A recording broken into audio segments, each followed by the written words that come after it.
call to order the special meeting of Lakewood City Council on October 14 at 7:03 p.m. To connect with the council meeting, to connect online to the council meeting, please use one of the following links at lakewoodspeaks.org or lakewood.org/council videos. For online public comments, you may post comments of any link to lakewoodspeaks.org. That's our online forum for public comments. We will be leaving that open tonight and through tomorrow morning until 10 a.m. So anyone listening into the wee hours of the night or in the morning tomorrow will also have that capability. And when you do submit your comments on lakewoodspeaks.org, it is included verbatim in the minutes. So definitely encourage anyone that's watching online to definitely join us with your feedback there. Will the clerk please start us out by calling the roll? Strom. Here. Pulver. Here. Maya Guerrero. Here. Stewart. Here. Ryan. Here. Charzai. Here. Councilor Buer is absent. Nystrom. Here. Lowe. Here. Cruz. Here. And Sinks. Here. Mayor Strom, you have a quorum. Thank you.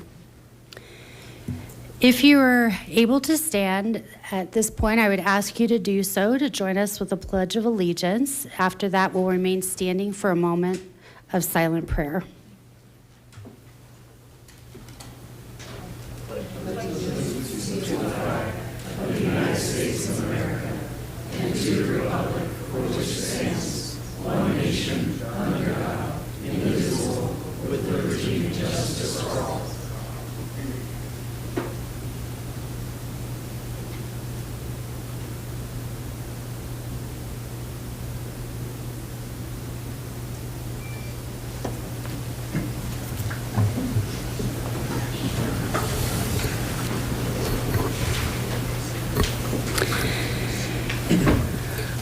All the members of the City Council have the responsibility to comply with the terms of Charter 7.2 Prince B and excuse themselves from voting on any matter in which they determine they have a personal, financial, or business interest. The City Council is empowered by Charter 7.2 Prince B to agree by unanimous vote, excluding the member at issue, to exclude any member of the council from voting on a matter in which they determine such member has a personal, financial, or business interest. All right, so this evening we have a couple of proclamations that we will get started with tonight. If you're looking online at the agenda, I believe it actually starts with a proclamation for Indigenous Peoples Day. We do, however, have some first responders that we are also issuing a proclamation out to. And just in case, we're going to go ahead and get started with you guys. So we want to make sure you're here through the whole thing. So with that, I will actually, Chief Lombardi and team, if you guys want to meet me up here at the lectern, we have Councilor Ryan that will read the proclamation for us.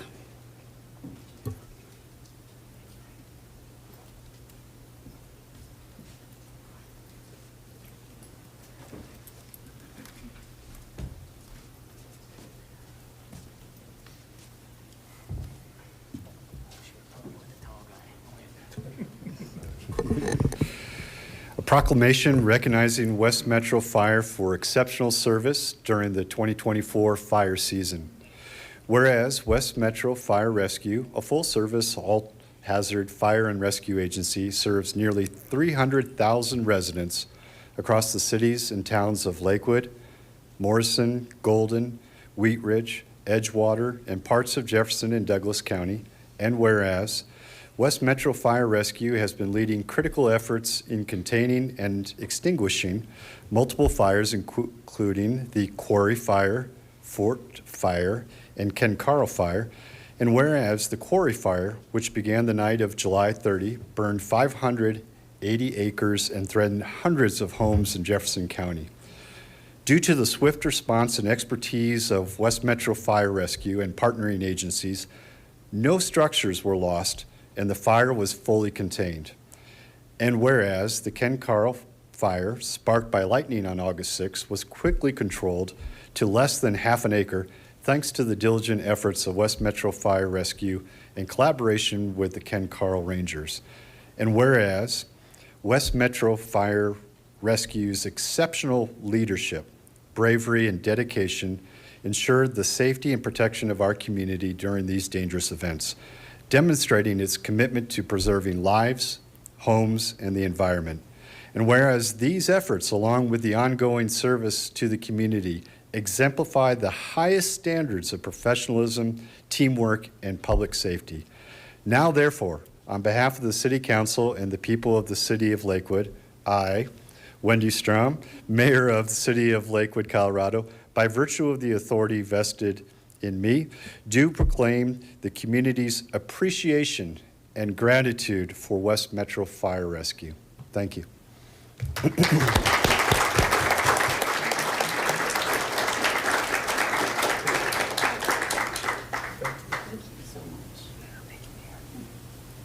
You guys are truly amazing.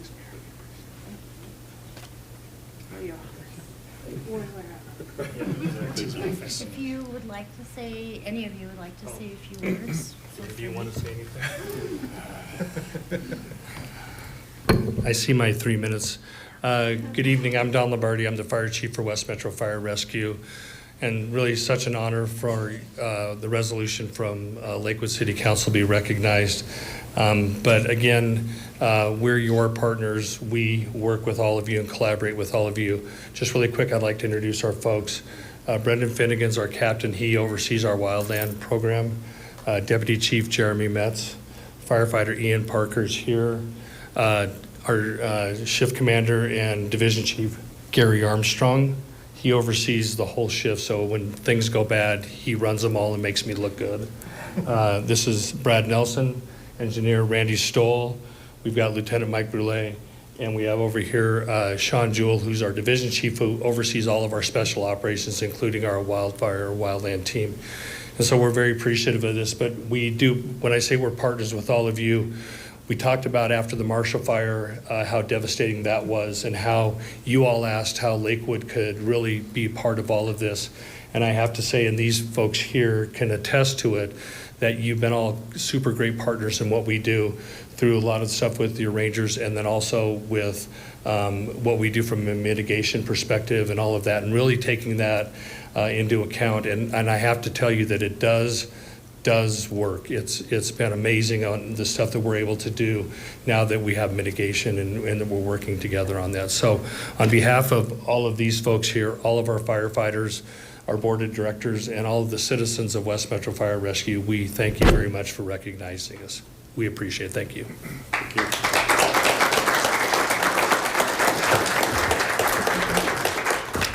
Thank you very much for keeping all of us and our property as safe as possible.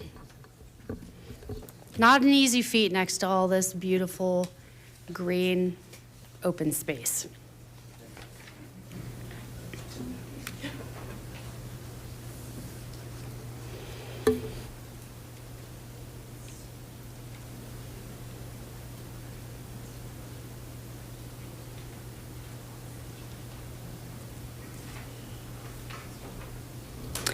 All right, and second up this evening, we have a young student, junior from Alameda High School, that will be reading to us a proclamation for Indigenous Peoples Day. And I have Camilla Avila here for that. And I will meet you up front and we'll shake hands and go through that together.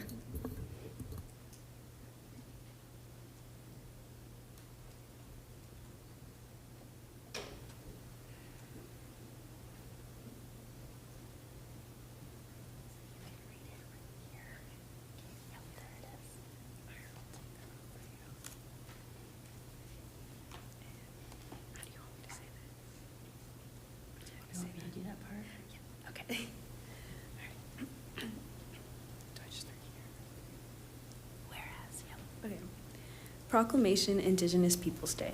Whereas the City of Lakewood acknowledges that we are on the traditional territories of the Arapaho, Cheyenne, and Ute peoples who have cared for and inhabited this land long before its establishment. And whereas the City of Lakewood recognizes the invaluable contributions and enduring heritage of the Indigenous peoples, including the Arapaho, Cheyenne, and Ute, and other tribal nations who have stewarded the land we now call home for generations. And whereas Indigenous Peoples Day honors the resilience, culture, and history of the First Nations, acknowledging their deep connections to the land, traditions, and their enduring presence. And whereas the City of Lakewood is committed to promoting understanding, respect, and appreciation for the diverse cultures, language, and traditions of Indigenous communities.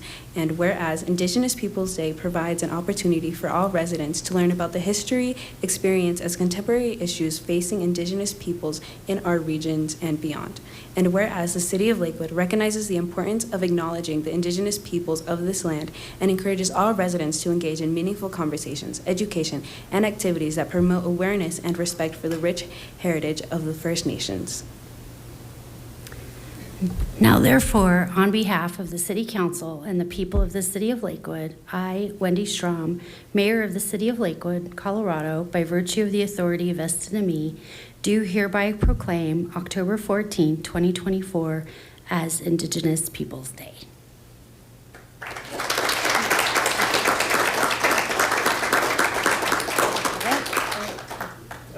You can have it. We need a picture. Oh, here we go. Here we go. Let's open it. Here, you take it.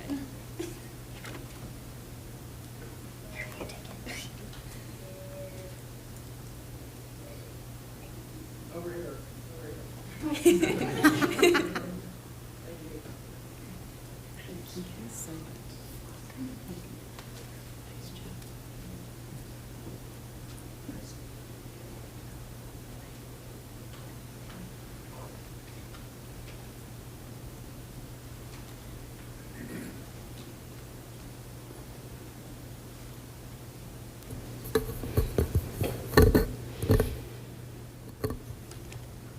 So we are all here in chambers this evening. We have staff sitting in front of us, and your city councilors are here. We as a city, the City of Lakewood, have not in the past recognized Columbus Day and similar in Indigenous Peoples Day when we look at it in the formality of an actual holiday off. So we appreciate the request for proclamations. We did not have a request this year to speak towards more Columbus Day. It's a little confusing for some of us, and I will admit I am one of those people trying to understand Columbus Day, Indigenous Peoples Day, and Cabrini Day. We have a lot going on, and we do have, I know, at least one counselor that would like to speak to Columbus Day. That'll be occurring later on this evening in acknowledgement of all the work that our Italian American families have also contributed to our community around us. So do want to acknowledge a little bit of the kind of transition of that, and very much acknowledge all of the gratitude for every generation that has come before us. The shoulders that we stand on today are because of the people that led before. So thank you so much, Camila, for coming in and for reading that beautiful proclamation this evening. And with that, we will go ahead and turn over to the Lakewood Advisory Commission for our first of two presentations this evening. And would the clerk please read that into the record? Thank you, Mayor. Item 7 is a report from the Lakewood Advisory Commission regarding noise pollution research. And our presenters tonight include Sarah Griffin and Lucia Mears from the Neighborhood Sustainability Committee. And with that, you may recall Sarah Griffin originally presenting this idea to you, maybe a year and a half ago. So they're back with their final report and research ready to present. So. Good evening, Mayor Strom, councilors, people in the chamber, and people online. Think about this. If a frog is placed in boiling water, it'll jump out. But if it's placed in cold water that is ever so slowly heated, the frog will not perceive the danger and it'll be cooked to death. This story is often used as a metaphor for the inability or the unwillingness of people to react to significant changes that occur gradually. When the LAC grassroots research proposal regarding noise pollution was approved by city councilors on June 12, 2023, councilors and LAC commissioners raised questions to be answered by this research. Here are some of those questions. Does the Lakewood Municipal Code adequately address noise pollution and mitigation in the city? Should enforcement of noise regulations be increased? And on goes the questions. For the sake of time, I'll mention just a few highlights from the 7 study areas of the research we did. Key findings from the study areas. First area, health effects of noise pollution. Listen to this. Research shows that only 5 to 10% of people bothered by any type of noise pollution will file an official complaint. Noise pollution is an increasing public health problem, leading to physical and behavioral health issues. Here are just a few examples.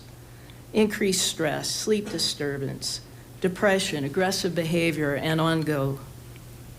Health issues are costly, imposing a multi-billion-dollar burden on the U.S. economy each year.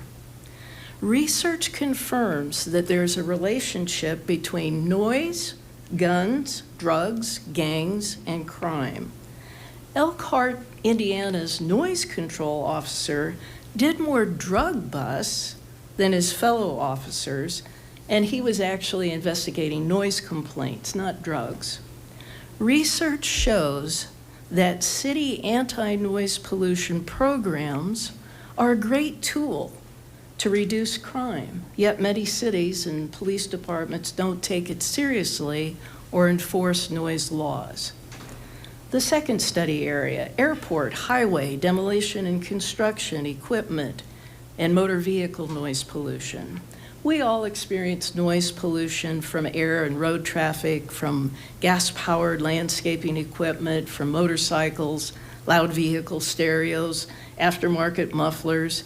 The demolition and construction sites are particularly harmful emotionally and physically for residents who live nearby, given the daily work hours at a construction site and the overall length of time that construction may go on. Just ask the residents in Ward 1 who live next to CCU's over 2.5-year demolition and construction project. Think about it if you live nearby. 2.5 years of being subjected to hearing and seeing huge noisy trucks, moving equipment with black exhaust, raised voices, sounds of drilling, welding, digging, humming of generators, the rumble of concrete mixers, concrete breaking and shaking the earth. Well, you get the idea.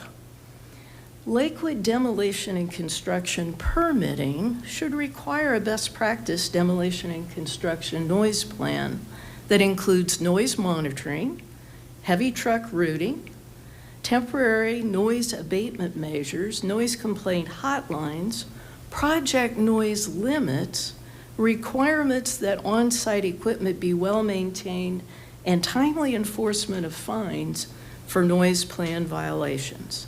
The third area that we studied, parks, illegal fireworks, high-density residential and commercial areas, outdoor recreation, noise pollution. Outdoor sports fields and courts need to take noise pollution into account for a successful location. Illegal fireworks put people in physical danger, create fire hazards, and for some veterans and other trauma survivors and animals, may trigger extreme distress and unmanageable emotional and physical pain. Urban residential densification noise has been identified in a large number of studies as a significant contributor to social unrest, as well as risks to psychological and physiological health. The fourth area we studied, measurement of noise pollution. Basically, best practice of noise pollution involves two approaches. the approach of utilizing plainly audible standard, and the decibel measurement method. The fifth area, we researched best practice noise ordinances and compared those to Lakewood's. We also reviewed noise ordinances in surrounding communities. The sixth area we studied, enforcement of noise pollution ordinances. Education about noise, best practice noise ordinances, fines for violations of noise ordinances, delegating adequate resources for enforcement, and the use of technology are all keys to successful enforcement of noise pollution ordinances. Research shows that lowering tolerance levels for noise violations by imposing fines is very effective. And then the last area that we studied was reasons not to address noise pollution. You see those on the screen, and on pages 37 through 39 in the research document, we gathered information from other cities' public hearings and discussions that special interest groups often present on this particular issue. In closing, remember the boiling frog story. Here are the recommendations, and you have seen them already with the study. If we had any questions, we'd be willing to try to answer those. Thank you. Thank you so much. We will not be opening up for Q&A tonight, so you're spared that. But yeah, right. So do want to say a huge thank you to all of you. For those of you that don't typically follow us, the LAC is the Lakewood Advisory Commission, which is a commission of residents that get together and do research on a variety of topics. They do research either on a topic that City Council votes on and sends to them, or they do research on topics that they say, hey, here would be a good idea, City Council, do we have your authorization to move forward? And that's what happened last June. I think you said June of 2023, didn't you? Yes. So we very much appreciate that. Noise pollution is something that does land in our inboxes and on our phone voicemails on occasion. And so appreciate you bringing forward some information that will help us guide decision and thought making as we move forward on this. One city in Colorado is actually having their authority regarding noise ordinances being subject to two different and conflicting Colorado Court of Appeals opinions. So what we will be doing is taking this information, staff will be working through it, watching those cases to see how they work through, and then ultimately council will get the opportunity to pick up this conversation again as we know a little bit more. But again, thank you so much for all. I know lots of time goes into this, so thank you very much. Thank you. And for being willing to come in here and be in front of everybody. Absolutely. Yeah. Thank you.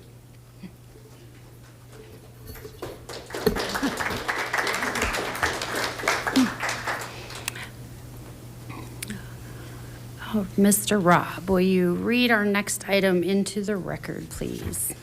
Yeah, thank you, Mayor. Next, we have a report from planning staff regarding the comprehensive plan presentation, item 8.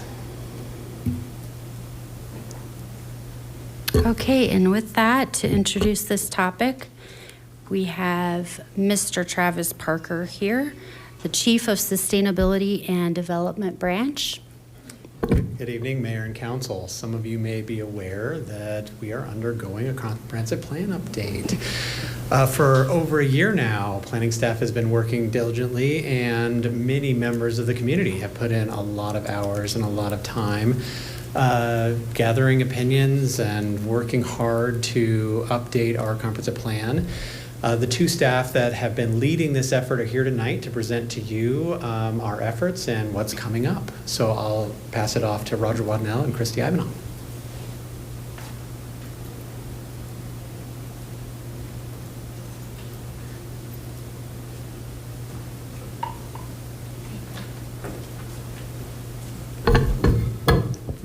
Thanks, Travis. See if we can. Okay. Okay. Okay, I get that figured out. Roger Wadnell, Comprehensive Planning Manager, and Christy Ivanoff is the Project Planning Manager for this project. And I just want to give a little bit of introduction. Got it to work. Tonight we're going to talk about the comprehensive plan, and it's really, many of you have been involved in the process, and this is an update to kind of talk about where we've been, where we are right now, and where we're going. So we'll talk about the timeline, some of the community engagement that has occurred, and a lot of it has occurred over the past few weeks and months, and then next steps. It's kind of basic, but what a comprehensive plan is, it's a long-term vision for the community. And in this case, it'll be 15 years. We're looking at a 2040 plan, a plan to 2040. And it reflects the community's voice. And the way that staff and the team figure that out or get input is through the public engagement process. And you'll hear from Christy a variety of ways that has occurred over the past few months. And again, the comp plan is a guiding document for staff, for council, for planning commission. It helps us with grants. It helps us evaluate planning proposals that come before staff. So it's multi-purpose. So here we are. I just want to go through this really quickly. My pointer doesn't work, but phase 1 was plan for the plan. Phase 2, and we're in phase 2, develop the plan, refine and adopt it in early 2025, and then over 15 years, implement the plan. Wanted to talk about the first step, because we've done a lot of work, and sort of like you get to that point and you don't forget about what you've done, but you're focused on the next step. And I wanted to talk a little bit about the planning for the plan. We really looked at this as a comprehensive plan for the whole city, for all city departments. We had a staff listening tour. We talked to all the different departments. We had a number of exercises that demonstrated that the issues cross departmental lines. For example, homelessness. It's a planning issue. Community resources deals with it in its parks. Public safety deals with it. Public works in terms of maybe cleanups and things like that. So these issues are not just planning issues. They're city issues that are addressed through all city departments. So, and other departments also have plans like Imagine Tomorrow and Community Resources. Another thing we did real quickly is we researched best practices, both locally and nationally, in terms of public engagement, process, metrics, even plan organization. So we found some good examples of different parts of plans that seem to work well. Richmond, Virginia, Minneapolis, and Fort Collins more locally. So there's a few examples. So the idea, and also we looked at our current comprehensive plan in terms of what are some of the strengths and what are some of the things that could have been done a little bit differently to make the plan more effective. And then, very importantly, engaging city council and planning commission throughout the process. They had an initial, if you can recall, in August of last year, an open house between planning commission and city council. Was very informative. We were at council in March, and the planning commission is actually part of the advisory groups. Christy will talk about the advisory groups, but they're council appointed, and it really are these kind of the main sounding board. They don't write the plan, but they are the sounding board for the issues and drafts, and it's been very valuable, and it's been a really good experience working with them. So the plan really is a vision statement, kind of goes from general to specific. Vision statement, guiding principles, goals, and then strategies. How do you get to the goals? How do you get to the vision statement? So, and then the next step is to refine and adopt the plan and implement. So this next slide is the current schedule. So we're looking at refining and adopting the plan in early 2025 and adoption by end of May of next year, and then get into implementation. So with that, I'm going to turn it over to Christy to talk about where we go from here and what we've accomplished to this point.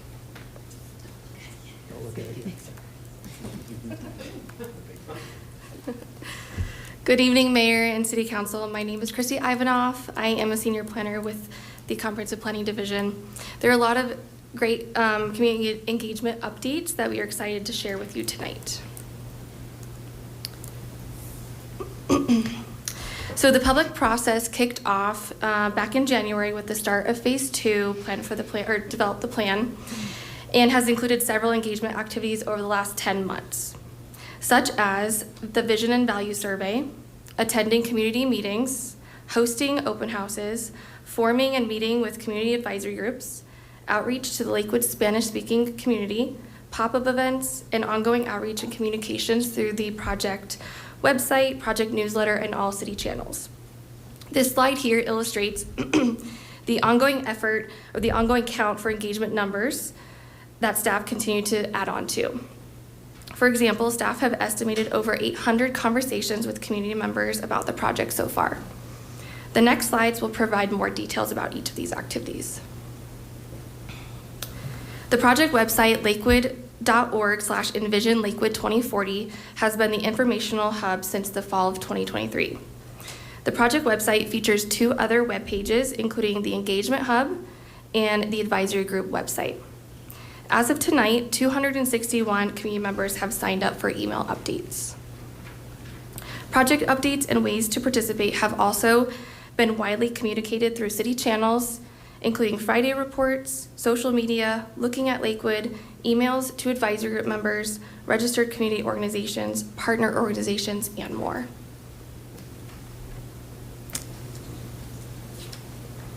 The first activity, which was presented to City Council in March, was a 4-question vision and values survey in English and Spanish, and was open from January 12th through February 29th of this year. Over 2,000 responses were received in English and Spanish, with 51% paper surveys received back and 49% online surveys received back. During the initial survey period, staff received very limited responses from Lakewood's Spanish-speaking community. In response, staff worked with Community Language Cooperative, CLC, to do additional community outreach. As a result, 50 more responses were received from Lakewood's Spanish-speaking community. The full summary of the survey results is posted on the project website, again at lakewood.org/envision Lakewood 2040. The feedback gathered through the survey has helped inform and guide the rest of the process, including the work of the advisory groups. To spread the word about the project, answer questions, and share ways for community members to participate, the project team attended several community meetings for wards, neighborhood organizations, business organizations, sustainable neighborhoods, and the Lakewood Advisory Commission.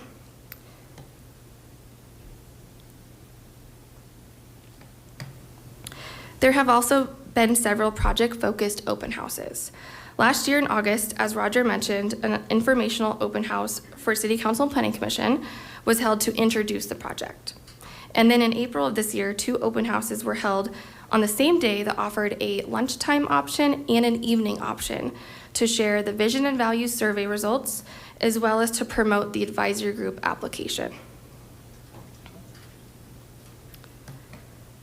Last week, 2 additional open houses were held to share the vision, values, and policy direction that the project team has been working on over the summer with the advisory groups, and to gather feedback that will help refine these drafts. Several advisory group members volunteered to help during these events, and it was so great to have them there. This slide includes some of the promotional flyers that we had for the events. The first event was an open house last Thursday on October 10th and was held in the atrium just outside these doors at Civic Center South. The event included 8 activities that ranged from reviewing draft vision statement, goals and guiding principles, to building a block building activity, to a map activity, and even a spin to win game. The following day, on October 11th, last Friday, a Latino community picnic was held at O'Kane Park. This event included the same 8 activities as the October 10th open house, And all the materials were translated in Spanish and facilitated with staff from Community Language Cooperative and MIG, one of the project consultants. Both events were well attended, and a huge thank you to everyone who came. We know that not everyone is going to attend an open house, though. So to reach more community members where they're at, the project team set up several pop-up booths at citywide events throughout the year. The following slides show the photos of these events. This first slide here is from Earth Day in April, and there were several fun activities, including a chalkboard prompt and coloring sheets. At Big Belmar Bash in July, we asked two questions to learn more about how community members describe Lakewood's identity. This feedback helped refine the draft vision statement that the staff and advisory groups have been working on. And in August, the team participated in Jeffco's Back to School Bash, which was a great way to reach students and parents. We had a fun tree activity and asked kids and parents to make a wish on a tree for Lakewood's future. By the end of the event, the tree and the entire board was covered, as you can see on these pictures, with wishes including helping the homeless, more parks and playgrounds, kindness, ice cream trucks, for school to start soon, and many more. And here is actually, to just show you the scale, this is the actual tree here with the little the leaves for the wishes on a tree. Yes, turn. That's good. That's right. Yeah, help the homeless, more family activities, another help the homeless, peace, more parks and trees. I saw one about more ice cream trucks, more toys for all kids. That's great. Yeah, so that was a really great event to be at. And then let's keep going. The team also had a booth at Cider Days a few weeks ago. City staff, project consultants, and several advisory members were at the booth to facilitate the main activity, which was the spin to win game. Participants spin the wheel to reveal which question they needed to answer to win candy. The questions were aimed to be easy for event participants to answer on the spot, while also providing feedback that will help refine the comp plan drafts that are underway. Cider Days was also a great opportunity to promote the community open house and the Latino community picnic that was held the following week.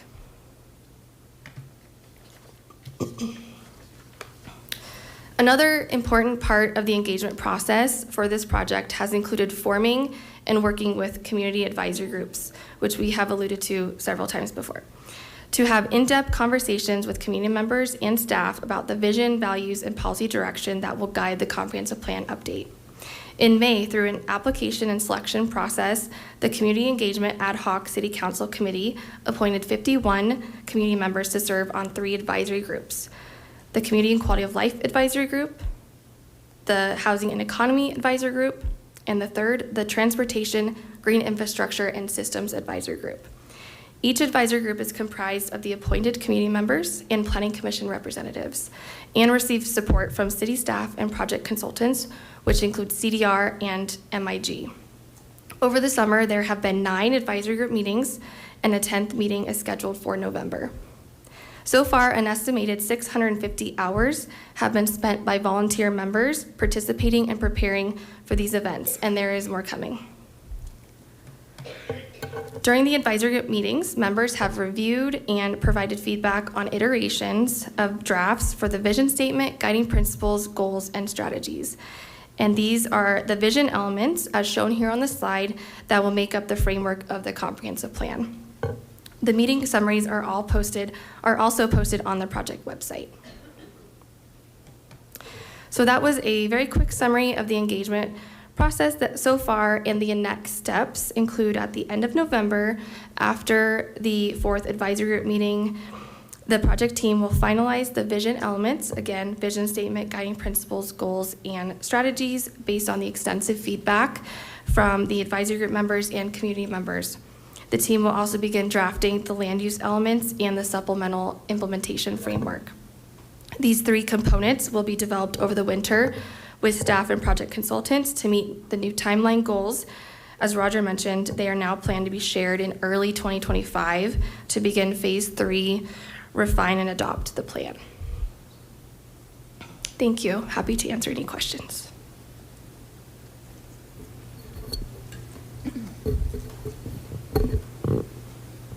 Thank you so much for that presentation and all the hours that non-volunteers and city staff have been putting into, in addition to, that's a lot of hours. That's great to hear.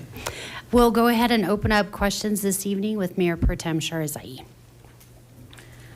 Yes, thank you. Thanks so much. Great presentation. I wanted to just commend, I've heard such great feedback from members of the advisory groups on how robust and productive those conversations are feeling. So that's great to hear in the community. In the online presentation, there was mention of council's role in phase 3, and I was wondering if you could just share a little bit more about what we can expect.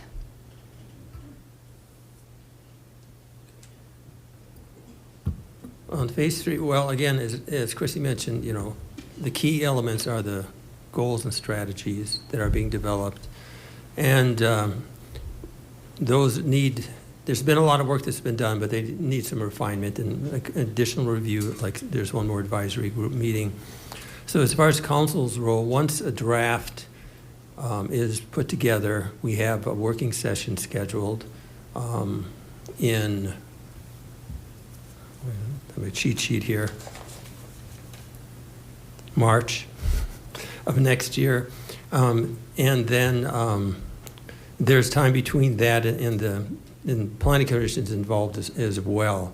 But that's really kind of the next major opportunity. Certainly we would provide information in the meantime, but we'd like to have a pretty solid draft that's ready for adoption based upon all these steps that have been taken in the meantime for council to review.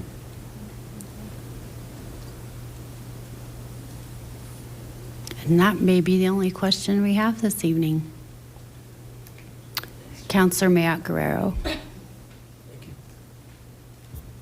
Sorry to confuse. So this is not a question, but more of a suggestion as a next step. I think as the Housing Policy Commission chair, a lot of the overlap with what we're discussing in the HPC and then within the comp plan, and I think also within the world of sustainability exists. And I really appreciate the fact that some of this increased timeline and urgency is just that this council is ambitious and has a lot of hopes for those areas. And I think that due to that, it would be beneficial for us to put forth a resolution that we are able to craft and vote on that allows both the city staff to really understand which of these things we as a council are hoping to see, and also to signal to the public where we're at, which I think will also allow that continued public engagement beyond all of this really tremendous outreach that's been happening. I'm delighted to see this amount of community engagement and have had similar conversations as Councilor Sharazai. But that, we are also still here to be spoken to about the comprehensive plan as council people as well, that as that process continues, I want to continue to hear from my constituents about what they think should be in there. And so I would suggest, I would be very happy to sort of take lead on trying to craft that. And I'm wondering if others agree that that feels like a strategic and helpful next step here to ensure that we as the council are really signaling and helping to promote what our priorities are around affordability, density where it makes sense, and the balancing of then like our climate and our water goals.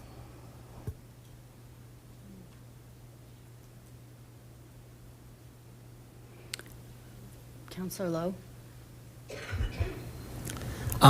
I emphatically agree. This is a good idea. I think this is timely. I think this is helpful. I think it's encouraging and a cause for hope that the comprehensive plan process is moving forward with all this incredible feedback. Thank you for for doing that, and for all the work that you've put in to get all this incredible engagement, which is represented by that that board behind you, and so much of the other feedback you've gotten. I think it's exciting that we're going to have a chance to sort of see all this come to fruition early next year, along with an ambitious zoning rewrite that I know that the planning department is engaged in. And, I think, certainly speaking for myself and all of us up here, yes, there are priorities that we've heard over and over and over again from our constituents around, affordable, attainable housing, around making Lakewood a more, mixed use, more walkable community, and other things. And I think having the chance to weigh in with a resolution that at a high level sets out some of those overarching goals makes a great deal of sense to me. So I think it's a great idea, and I'm hopeful that we can draft it and bring it back to council. I think we should shoot to do it before the end of the year so that we can provide some high-level policy direction on some of our big picture priorities to staff and to the city before the zoning rewrite and the comprehensive plan gets finalized and comes before us early next year. So I think it's a great idea. So, Councilor Sinks, one second. I want to get a little clarification on maybe how we move forward next steps. So, what I'm hearing is the desire to do a resolution with a few bullet points of things that we think that council would be in support of.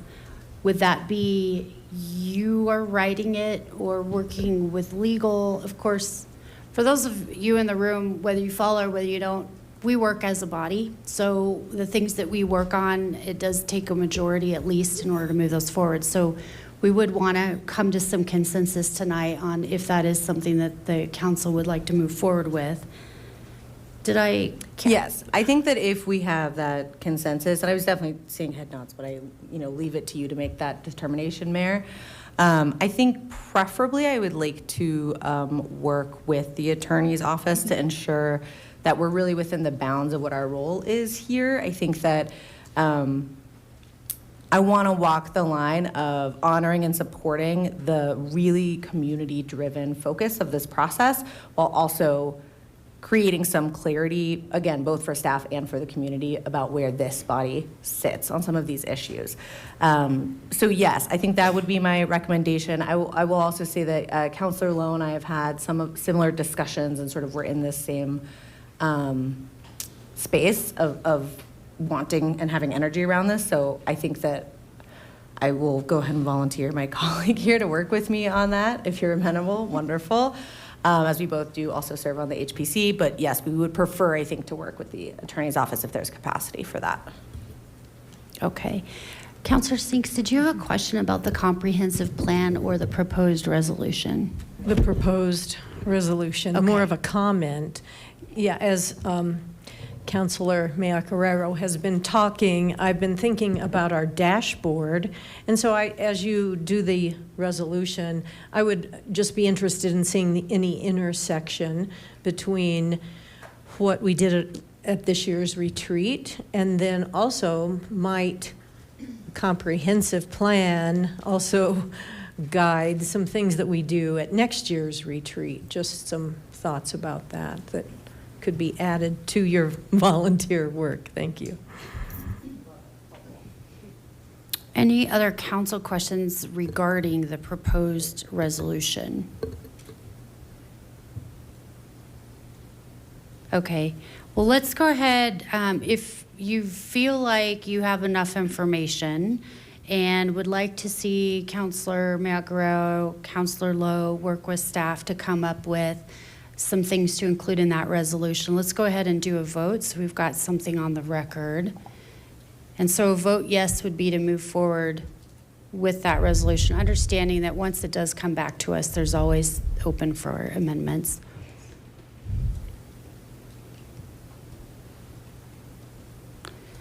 All right. That passes 10 yeses. I feel like that's the easiest thing we've done for a while. Okay. Yeah, I guess we were All right. very aligned on these I guess, priorities. yeah, thank you guys for coming up and proposing that idea tonight.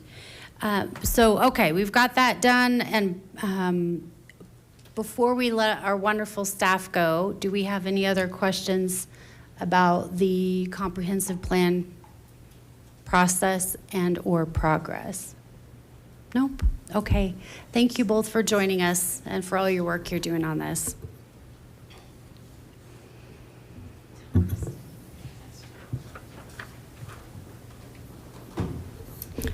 Okay. So we've got a lot of new visitors tonight, so I'll explain a little bit. We've made some changes in, well, there's some changes throughout the flow of the meeting throughout the evening, but most important probably to you all sitting here is how we do public comment. So we have now split public comment. We have an initial public comment period that is pertaining to items that are not on the agenda. Anything that is on the agenda that is aligned with like having a public hearing, we'll still have, like the consent agenda, we still have public comment aligned with each of those items. But for general non-agenda public comment, we have now broken that into 2 sections. So we have the first section that we have 10 speakers that will go, again, non-agenda public comment. Then we will break, move into doing the business of the city, and then we will follow up in the latter part of this meeting after some of those things have been done. And anybody above or beyond those 10 people that had signed up will then be welcomed up front to again give public comment on non-agenda related items. For anything that is on the agenda, we will still have the public hearing as normal aligned with that item. So with that, what I'll do is I'm going to go ahead and open up the initial period of public comment. As I said, that'll allow 10 in-person speakers to provide their comments in the meeting. The rules will be 3 minutes per person. I don't have any pooled time. If anybody was wanting to sign up with 3 other people, and you're basically yielding your own 3 minutes, but the 4 of you are coming together for a 10-minute speaking engagement. I don't have anyone signed up for that. So right now what we'll do is we're going to go ahead and start off with our first 10 people for public comment. When you come up, I'd ask that you state your name, state your address, or state your ward, and then we'll start the timer for 3 minutes. After the 10th person, we're going to hit pause, move over to the consent agenda, vote on a few things, and then we'll come back to non-agenda public comment. With public comment, one of the very important things is that we want to create an environment where everyone feels welcome coming forward. We know we won't always agree with each other, but it's important that we make sure that we're welcoming all voices, all of opinions. So with that, I do ask that we all maintain a level of decorum. No clapping, please. We will listen. This is a listen-only forum. Council will not, have a discussion going back and forth.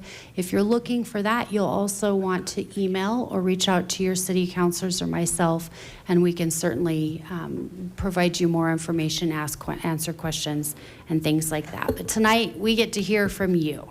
So with that, my first speaker signed up is Jonna Helm.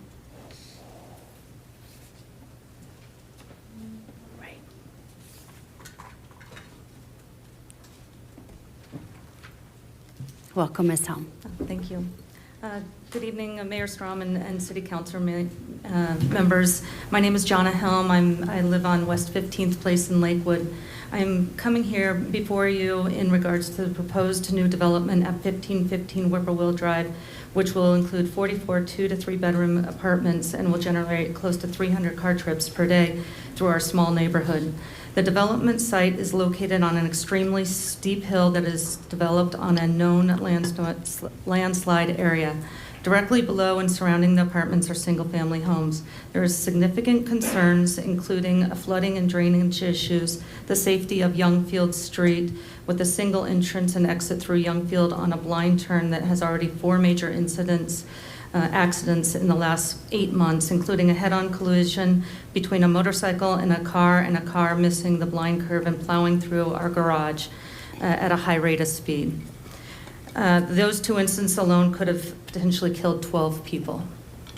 With West 15th Place is on a north-facing grade. It's very steep. We're now learning that this West 15th Place will be narrowed and now putting all the traffic up the steep hillside. Cars already get stuck as it is today, but now you're talking about 300 more car trips that are coming through here. You're altering my driveway, so you're going to be putting a turn in the middle of my driveway, making it even tougher to get into it, and it's no longer going to be safe to get in and out of my driveway. No safe connectivity to public transportation, schools, bus stops, schools, and major employments. There's no connectivity for ADA. Anybody that needs ADA needs. It's 100% car dependent location with the grade there, but there's no sidewalks. On August 21st, the development was subject to a subdivision hearing that lasted 5.5 hours in discussing the issues of the subdivision, but also of the major site plan. During the subdivision hearing, the Planning Commission noted that while this was not a major site plan review, the major site plan lacks connectivity and safety issues with both West 15th Place and the developer's proposal to alter our driveway. There was a plea by the vice chair to go back to the drawing board and make the site plan not only for us to access our driveway, but everyone that's using West 15th Place as not everybody has four-wheel drive vehicles. Despite that, no changes were made. They resubmitted the plans with no changes to the safety or connectivity. The city of Lakewood also did not require them to make any changes, stating that, and basically, so those changes are required.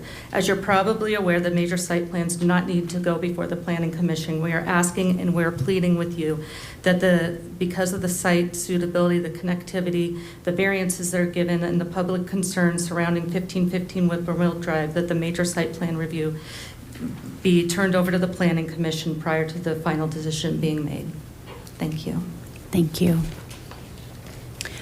Tony Riggio. Then we have Darren Volsky, and then Brad Bruce. Good evening, Mayor and City Council. My name's Tony Riggio, live on West 15th Place. And I plead to move the major site plans for Williams Point at Youngfield and Colfax from Lakewood Planning to the Lakewood Planning Commission for review.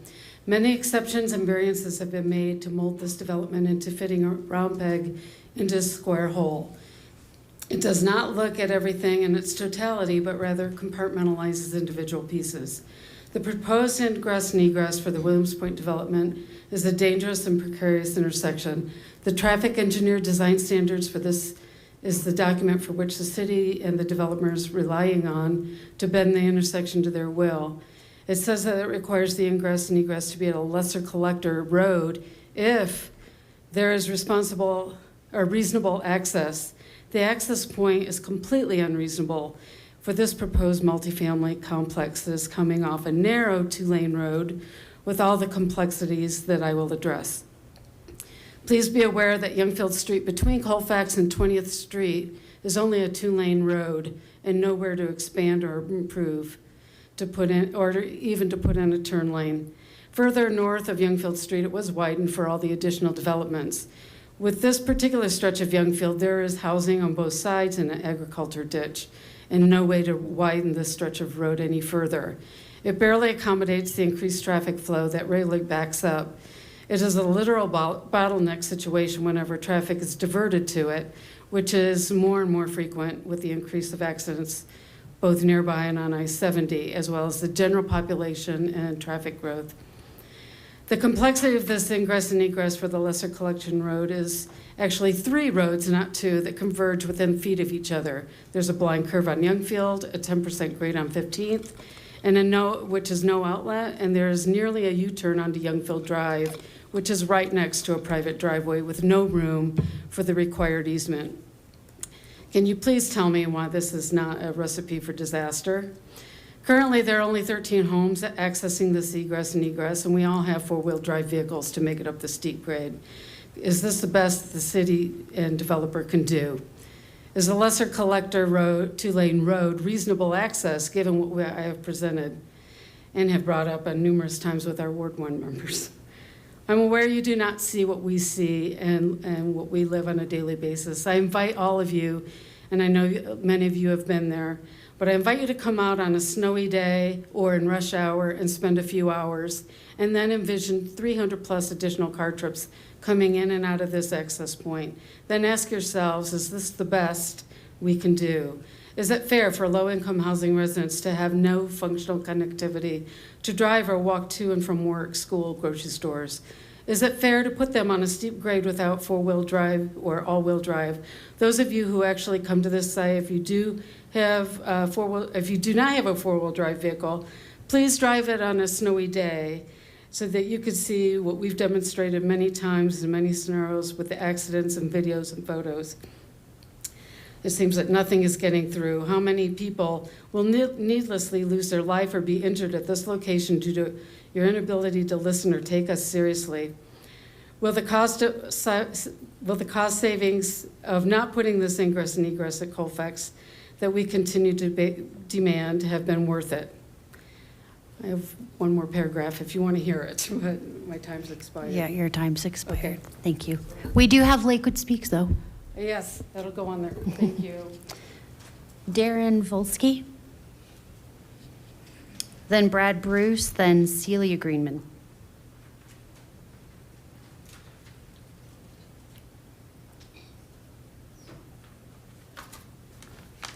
My name is Doran Volsky. I've lived in Lakewood many years, over 60 years. I want to talk about this same development these two ladies talked about. But first of all, I'd like to ask all of you, do you know where Blue Star Memorial Park is located? Any of you, raise your hand if you know where it's located. 1, 2, 3, 4. And how many of you have been to this Blue Star Memorial Park? 1, 2, 3. This development is right below Blue Star Memorial Park. It's designed to honor our armed services. It's a great spot for a park. But you want to know what? It's treated so bad. I never see it maintained. Have you ever even gone there and had a picnic or anything? Nobody does because it is never maintained. But what I want to talk about is the development that's right below this park. This is on a hill. This is insane. This is insane. I drove a tow truck in Lakewood for many years. This is insane for this development to take place. Years ago, I asked Lakewood for a list of all their properties. They gave me a packet of like this much, line by line, of all the properties that Lakewood owns. I'll tell you what, West Metro Housing Authority, you need to trade some property with them and make this an entire park and do something good for the Applewood area. You guys don't do anything for us that are north of 6th Avenue. You've treated it like shit for years. And I'm sorry for using that word, but that's the truth. And putting low-income housing in this area is not going to be good. It adds crime to the area for one thing, and don't tell me it doesn't, because I have another property in Arvada, and they put low-income housing just down the street. It had never had that before.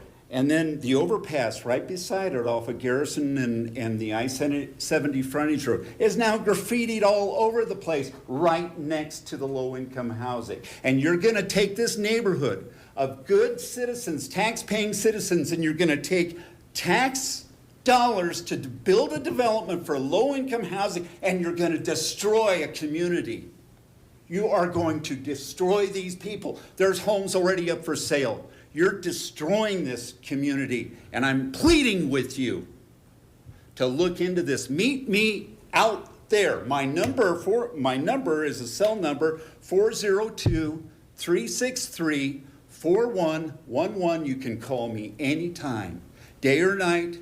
I'll meet you out there. We'll look at the hill. We'll go over this. This is not a good thing to happen. Not in Lakewood. I'm not trying to be discriminatory or anything like that, but this hill is not appropriate for any development. Years ago, I tried to get Lakewood to maintain Youngfield Drive right behind my house. They refused to do it. You remember that, right? They refuse to do it. Oh, that's a street that we've decided we're not going to maintain anymore. Why? Because there's never going to be a development on that hill. There's all these electrical lines and the hill's too steep and all of that. And they said, no, we're not going to maintain it. Now suddenly you're going to do that. You're going to destroy this woman's home back here, taking out her driveway. You are really ruining a bunch of people. I'm pleading with you. Come out and meet me, meet Jonna, meet all the people out there. Thank you. Thank you.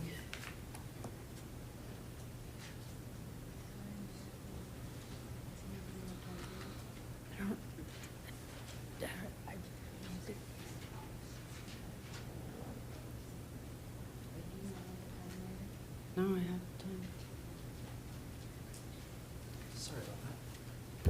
Hi, my name is Brad Bruce. I live in Ward 2. I am asking the Lakewood City Council to condemn the use of American weapons in Palestine and Lebanon. Since I last spoke in front of the City Council, the Israeli war machine has continued to massacre civilians in Gaza, the occupied West Bank, and now deep into Lebanese territory, with the full support of our government. In the last 2 weeks, thousands have been killed in Lebanon, including over 100 healthcare workers, while 1.2 million people have been forced to flee their homes after the Israeli invasion of their country. Reports from the last couple days detail how the Israeli Defense Forces have on multiple occasions opened fire on UN peacekeepers stationed in Lebanon, including one situation where an Israeli tank opened fire on a watchtower while peacekeepers were still inside. All in all, 5 peacekeepers have been wounded by Israeli attacks since their invasion. Journalists on the ground in Gaza are reporting that all humanitarian aid into northern Gaza has been blocked by Israeli authorities since October 1st. The blocking of aid has also been accompanied by increased bombing of northern Gaza. Just last night, Israel ordered another strike on the Al-Aqsa hospital. These bombs ignited a fire in the courtyard where wounded Palestinians were being treated. A video circulating online shows patients burning alive in the courtyard while still attached to their IVs. As of yesterday, instead of condemning Israel's many illegal and immoral actions, the federal government announced that they have deployed 100 American soldiers in Israel. These atrocities are being carried out with American support, American weapons, and now American boots on the ground. The federal government has failed us. They are walking America directly into another ground war in the Middle East. This council does not have the ability to unilaterally stop this. I understand that. Your voice is a lot louder than mine to our federal officials who seemingly no longer have an interest in pushing for a ceasefire in the region. Lakewood tax dollars should be used for better roads, better schools, and a better livelihood for residents of Lakewood. They should not be used to pay for bombs to be dropped on people on the other side of the planet. One final note on Indigenous Peoples Day. When I first learned about the horrors our government enacted during the Trail of Tears, I couldn't believe that everyday Americans stood by and did nothing to stop our genocide of the Native Americans. I now see it happening in front of my eyes. What is the point of honoring the memory of the innocent civilians we slaughtered in the past with a holiday if you aren't going to stand up and try to stop it from happening again right now? It was American weapons used against the Native Americans then, and it's American weapons used against the Palestinians now. Please condemn the use of American weapons in Palestine and Lebanon. Thank you. Celia Greenman, then we have Avery Warland, and then Susan Carroll.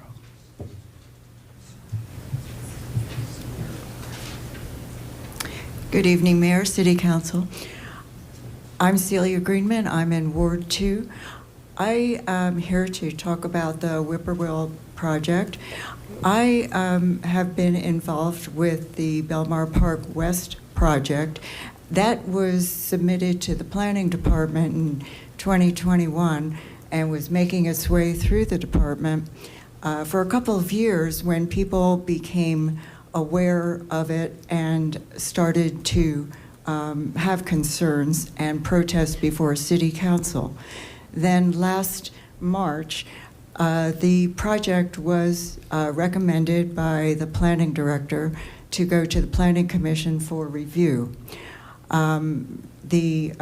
Councilor Stewart has also noted that there may be gaps in the major site plan review process and recommended that the Planning Commission look at modifying the process. we've heard that there are many, many concerns, safety concerns with the Williams Point project. And I support that this project also be submitted to the Planning Commission, move its way out of the Planning Department, and be considered by the Planning Commission for the many issues that are still not being addressed. Thank you.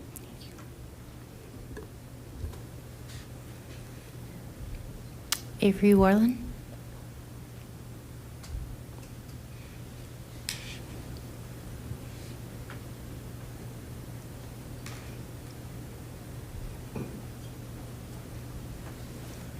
Good evening, Mayor and council members. I'm here tonight to speak to a very disturbing problem that we are having at a community that I live at, and I will state my address. It's 1975 Oak Street. The apartments are Orchard Flats. We have found out and been doing some investigative work as concerned tenants of this 42 apartment building. And the property management company and the owners have been doing construction, major construction, i.e. stairs, staircases, stairwells, without pulling permits, using licensed contractors, and following the code and law that all people who build major construction in Lakewood, in the city of Lakewood, Colorado, need to do.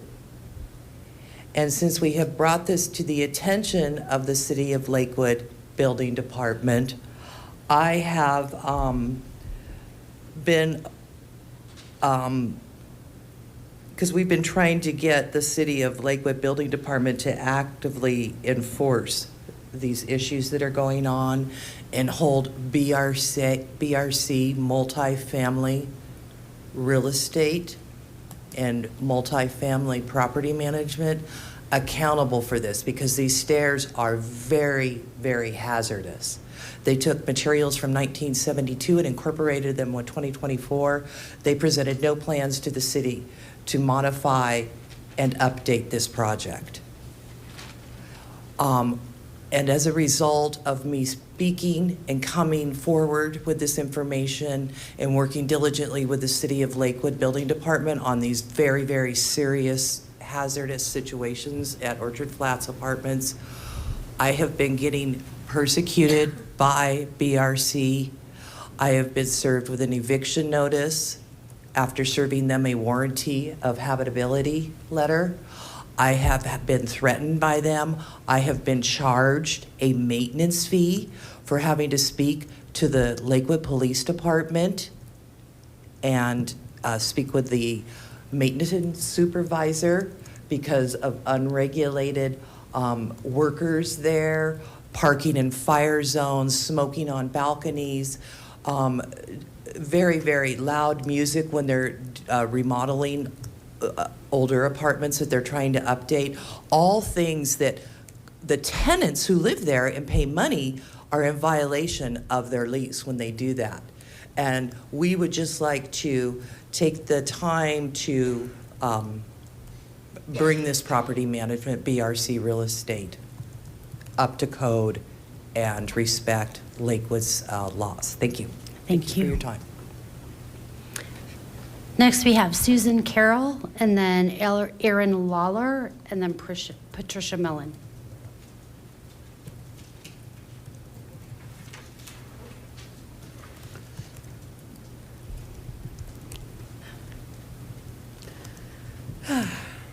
Good evening, City Council, all those online. It is my honor to speak before you today, and I'm standing here as a tenant of the property that was just spoken of what's now called Orchard Flats at 1975 Oak. But I also feel that I'm standing as a tenant in Lakewood, Colorado, who pays an exorbitant amount of rent in addition to a sub fee that includes a general fee for all utilities, snow removal, that kind of a thing. As a tenant at 1975 Oak, my experience started in January when a man with a backpack full of fentanyl was in a basement storage unit that is directly below my apartment. That was a different owner. That was a different property management company. Nothing has been done. God knows what the health effects are from secondhand smoke for tenants. Tenants have no representation. Since January, I have made phone calls to try to find a law firm that would help represent, to help assist a tenant. Again, tenants live. This is our home, this is our sanctuary, and we live on the property. Our property was sold in February. We were told we will never know who the owners are. I have found that the owners are licensed attorneys and licensed realtors. I am a tenant, and representing all the tenants in the city of Lakewood, I can't compete against that. The lease has been prepared by the law firm Shedder and Shedder, which is the law firm that handles all property owners for evictions. I've had a chance to try to come up with a solution. Again, the tenants were the most important party on a property, and there used to be some kind of an agreement with the owner who says, I'm going to allow you to live here if you pay this money. But I don't know who the owners are. The property management company is doing their best, but they manage 3,000 units, they told me. So how can they pay attention? For our property, we need a fence to stop people going into our basement or having complete access to the property. That doesn't appeal to the property manager. They want curb appeal. And God knows what the owner wants. All I know is it's a condo address in New York City. And that's all I have to say. Tenants need assistance. And we're going to start doing it ourselves, I guess. Thank you. Thank you, Ms. Carroll. Patricia Mellon.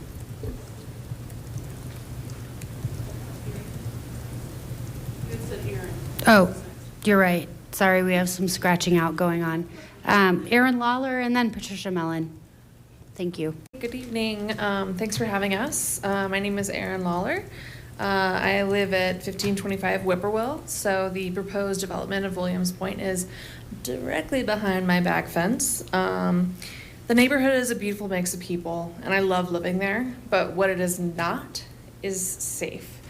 It's not safe for walking or driving. I have a 6-year-old daughter. We don't walk around the neighborhood. There are no sidewalks at all. Don't get me wrong, I love the peaceful nature. Beautiful trees, beautiful foliage. Not so much anymore because Metro West cut down all the trees behind my back fence, just without a permit, actually. The fact remains, no sidewalks, no street lights. It's unsafe. Once the snow starts, which it doesn't feel like it's very far off, a little chill in the air, there's gonna be cars in the ditch at the end of the street. Coming off of Youngfield, if you guys have been in the neighborhood, you know how it is. It is a Thelma and Louise moment of going up that hill. You know, it's, yeah, you know.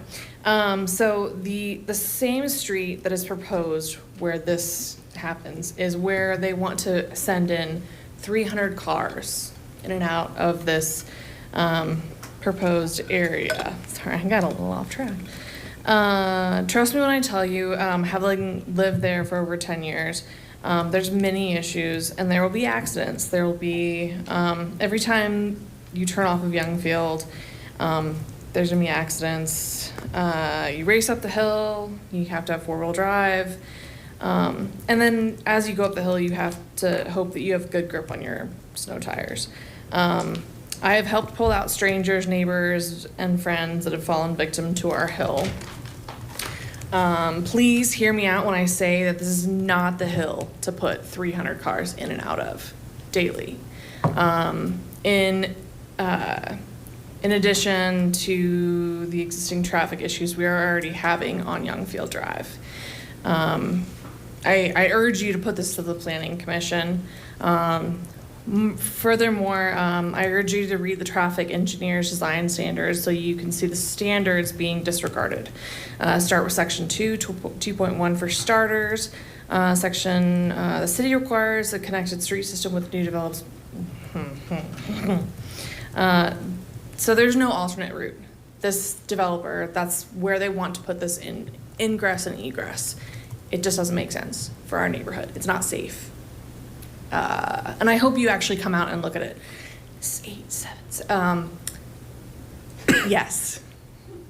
Have a great night. Thank you so much for listening. Thank you.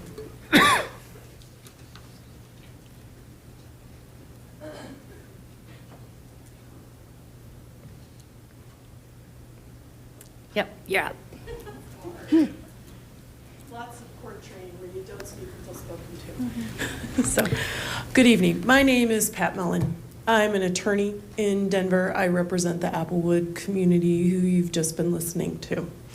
My office is at 3900 East Mexico Avenue, Suite 300, Denver 80210. What you hear tonight is frustration and anger with nowhere to go. There's a disconnect in the major site plan review process that the neighbors don't know how to fix and don't know how to overcome. The process does not incorporate the neighborhood effect. There's no input process to the city staff department about the impacts on the neighborhood. The criteria for approval don't have any specific things about the neighborhood that factor in. And the referrals I think are the most disturbing part to me because the referrals are very, what I call island-like. They're about what happens on the property itself. And all of that might look great. But if the property doesn't function in the neighborhood, you are setting this up for conflict, not success. As you already heard, there are sidewalks on the site. There are sidewalks to nowhere. There's no sidewalks that they connect to. You're dumping 300 more car trips on a very narrow street with no sidewalks, no street lights, no bus stops for almost a mile. So what is planned on the property, which I think has been unfortunately used against the neighborhood, what's planned on the property is not the issue. It's how the property fits in the neighborhood.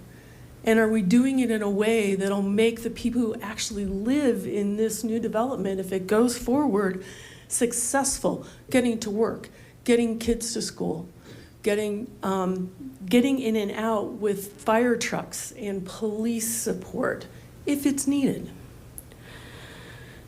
The approval of major site plans through the planning department makes sense for 90%, probably more, on the major site plans that happen in the city of Lakewood. There are particular site plans that process is probably not enough. And we would argue that this is one of them, where additional information, additional response to the community, letting them be heard matters. Because there's no other place in this process where the voice of the community matters. Thank you. Thank you. All right, and our 10th and final speaker for our initial public comment period is Erica Halverson.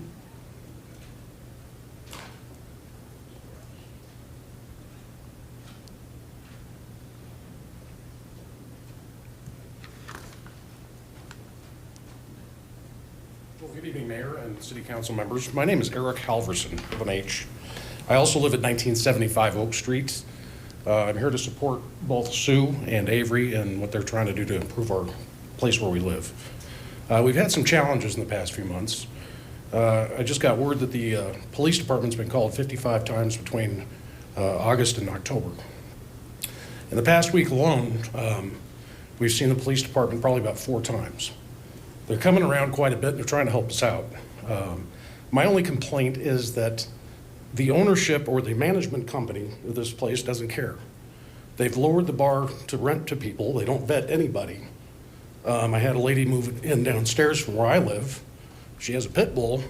The pit bull ate through his kennel, and they bark all the time. Management said, okay, what do you want us to do about it? There's really nothing we can do. So I'm imploring you folks maybe look into our situation and see if there is something that can be done to help us out. I'd really appreciate it. And we don't know where to go from here. This is why we're here this evening. So that's it. That's all I got to say. Thank you. Thank you.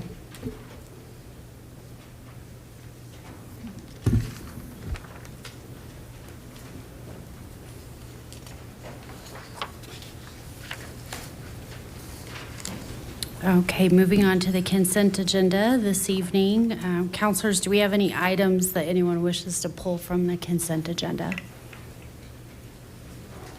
Nope. Okay. Will the clerk please read the consent agenda into the record? Thank you, Mayor. The consent agenda is comprised of the following items. Item 10, Resolution 2024-55, appointing members to the Lakewood Advisory Commission. Item 11, Resolution 2024-56, appointing an intergovernmental agreement with the Colorado Department of Transportation regarding the City of Lakewood's use of the Colorado Department of Transportation's solid de-icer materials and facility located at 12400 US 285 in Morrison, Colorado. Item 12, Resolution 2024-57, supporting a grant application to Jefferson County Open Space requesting funding to construct trail improvements in Bear Creek Lake Park and authorizing the Director of Community Resources to execute the grant agreement if approved.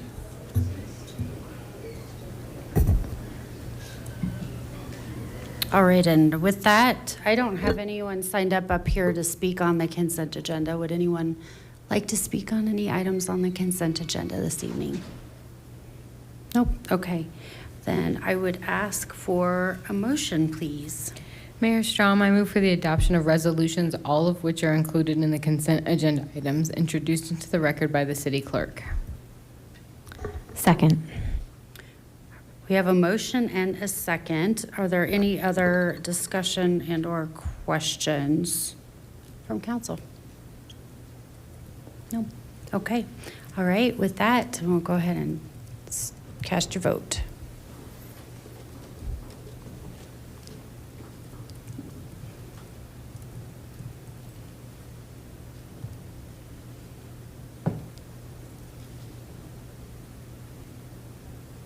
And that passes 10 yeses, no nays.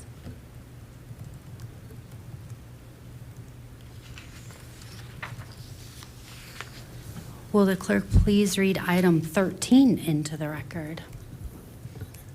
Item 13, second reading and public hearing on Ordinance O-2024-26, declaring the intent of the City of Lakewood to acquire interest in property for public purposes for the construction of pedestrian improvements at the northeast corner of West Jewell Avenue and Hoyt Street, and authorizing negotiations with property owners, acceptance of conveyance instruments, and condemnation of real property interests subject to further council approval.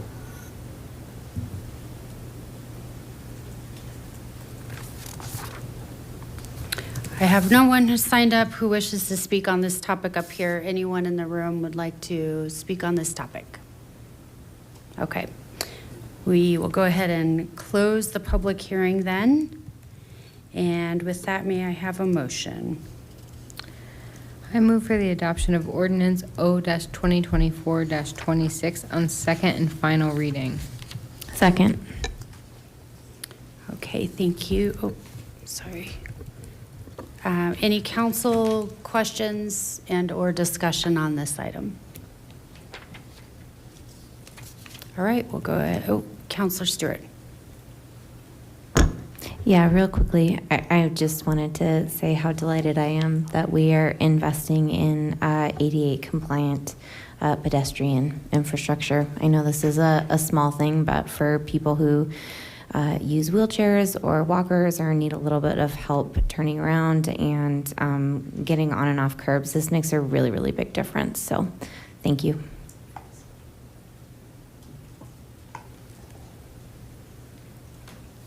All right, and we'll go ahead and cast votes.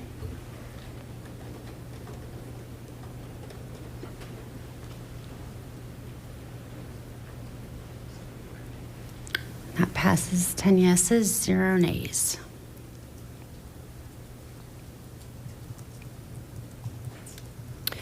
Before we head over to general public comment, I omitted one thing on our consent agenda and would like to hand the floor over to Mayor Pro Tem Shahrizai with regards to our LAC appointments this evening. Yes, thank you.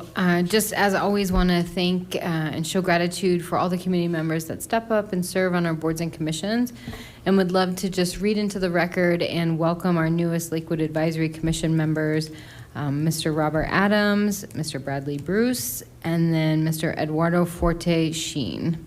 Thank you so much for your service. Thank you, Mayor Pro Tem. And for our second chapter of public comment this evening, we have 2 signed up. First, Laurent, and then Neil. Neil Priester.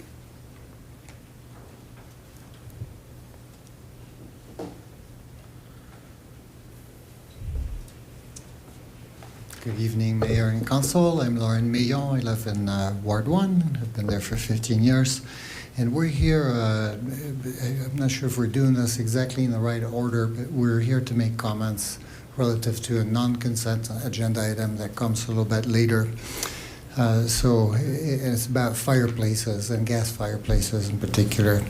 So, you know, we've had civilization of humans organizing for about 3,500 years. It started, that's when it really spread in the Mesopotamian plain. And I was surprised to find that man domesticated fire 350,000 years ago. We've been gathering around the fire for that long. So in the bigger picture, you know, we've had civilization for 1% of the time, and we've gathered around the fire for 100% of the time, except in the last 35 years, where it's pretty common now not to have open fire in most houses. So for 0.01% of the time, we've had civilization without fire. And with this, we've mastered other fires. That's what's made it possible: electricity, solar, nuclear, wind. We've also made so much fire that we are destroying our ecosystem and changing the climate, and every smart person on the planet wonders if it's going to allow our species to survive without killing half of it in the process. So the solution is electric from clean sources. And I also brought for you something that's a more concrete solution. It happens one of our clean energy members installed. So, Mr. Mayon, if you could leave those with the city clerk, he'll get those out to everybody after. Installed a electric fireplace in his house. It's really cool. I misprinted in black and white. It makes beautiful visuals, and it does not burn gas, and it also produces 5,000 BTUs, which in a well-insulated new construction home is significant. The room feels nice and warm and cozy.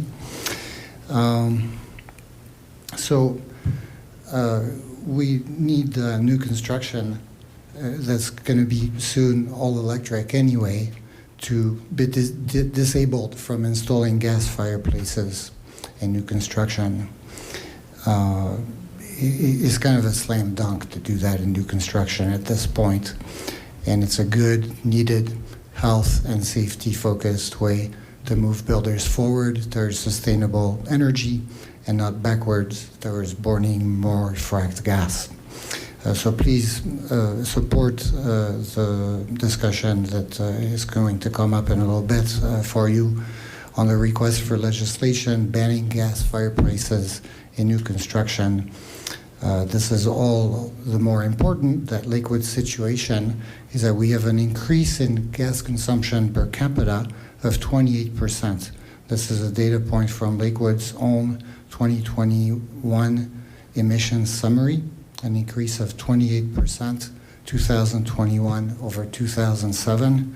We're burning more gas than we were 15 years ago per person.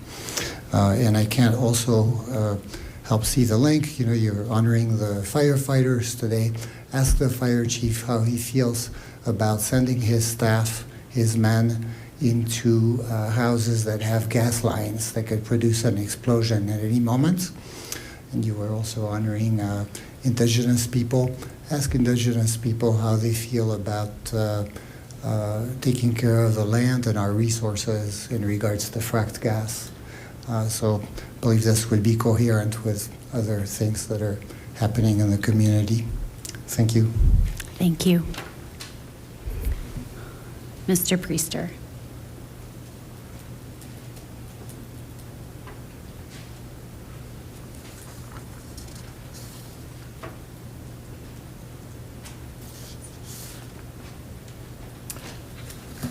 Mayor, ladies and gentlemen of the council, I'm Neil Priester. I'm in Ward 1.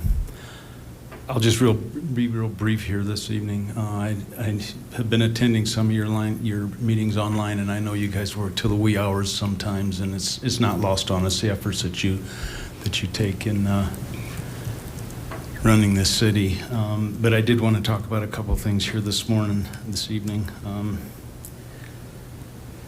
Clean Energy Lakewood feels a recent reorganization was in name only, and that the challenge remains how to organize staff resources without an independent sustainability department and a head, and without adequate funding, financial resources for that. We've been working hard alongside other organizations to try and see if we can have some movement on that. And we support the efforts for more robust sustainability reporting and on a quarterly basis. And it's critical that reporting has definable measurables and metrics. I've seen the report from city staff, and it's actually quite impressive on sustainability efforts. They're commendable. But my concern is that they will still fall short of the needs that are going to require to move the needle. It's urgent.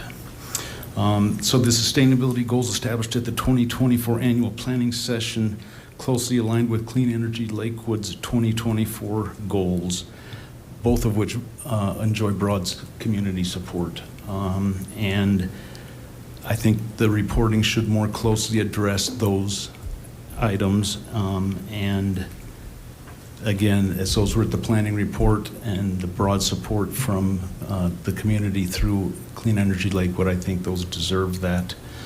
I wanted to express disappointment at the budget allocation to sustainability, and I'm sorry, I don't mean to make a sting here, but my concern is that those proposed funding amounts are going to fall far short of similar sustainability budgets in other cities, and that is documentable.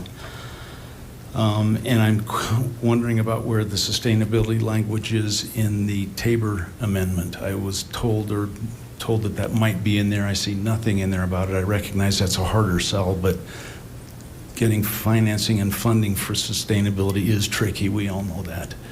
I know that the leaders in Colorado all have tax initiatives that generate big funds, and on a regular, consistent basis, I again recognize the challenge to do that. But if it's not coming from Tabor funds and it's not coming from the general budget, I just see a gulf between the funding and what's going to be required to move it for. Okay. Congratulations on that DOE grant to the staff. Congratulations, you did a good job on that. But it's a drop in the bucket. I'm sorry, we need a lot more than that. Thanks. Thank you. Anyone else wish to speak before we close it? Okay. If you'll come up, Mr. Rob, do you have a sign-in sheet? Okay.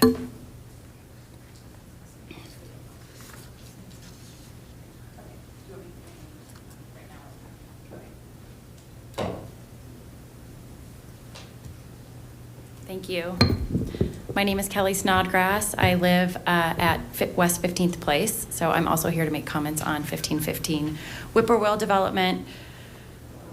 I have a lot of thoughts, and it's hard for me to really start. But it feels like the city doesn't care about me, and it doesn't care about any of my neighbors, and it doesn't care about what the way Metro West wants to develop this piece of property is going to impact us. And like Patricia Mellon pointed out, there's a real disconnect between the planning department and the residents.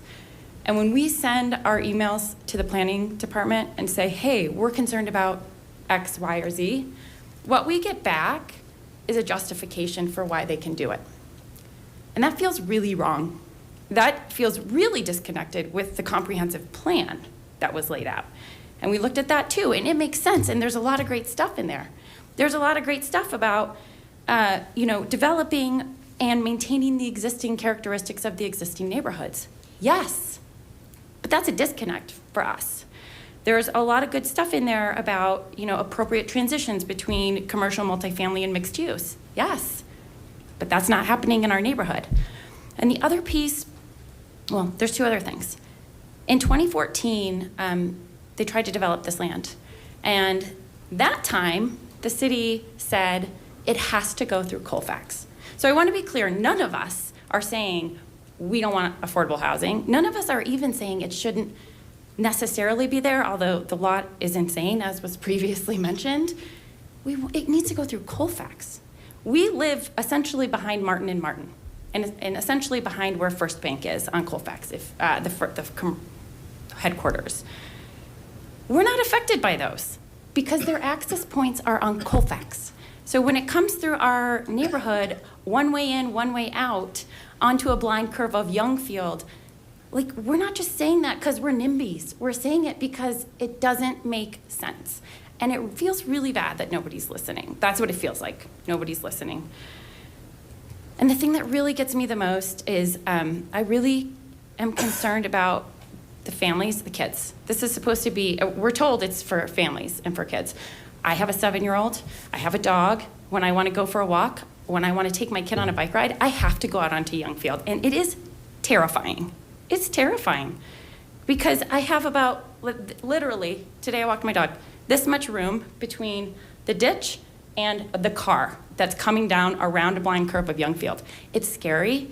And if you're going to put kids there and there's no sidewalks, you cannot access a bus station or stop without going around, it's dangerous. And there's no ADA accessibility, period. Thank you.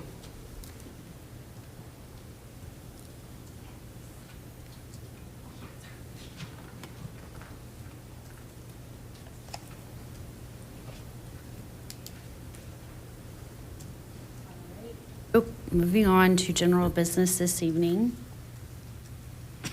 So Councilor Nystrom, you'll get the floor first. So we have a number of council requests, as I mentioned earlier this evening. In order to move forward with projects, we do need a vote from the majority of council. So what you're going to hear in over the next 5 votes, actually, will be deciding on if and how to move forward on a number of different topics. And so the first council request for action was brought forward by Councilors Nystrom and Councilor LeBure. So Councilor Nystrom, you have the floor to introduce your topic, and then what we'll do is go into council questions and ultimately vote on moving forward. Okay, thank you. Councilor LeBure is noticeably absent this evening, so you're stuck with me. I will try to make this quick. The first request is for quarterly updates on sustainability. If you refresh our notes from the planning session, this is one of the areas that we were focused on, was understanding more of what's going on, having more information, and determining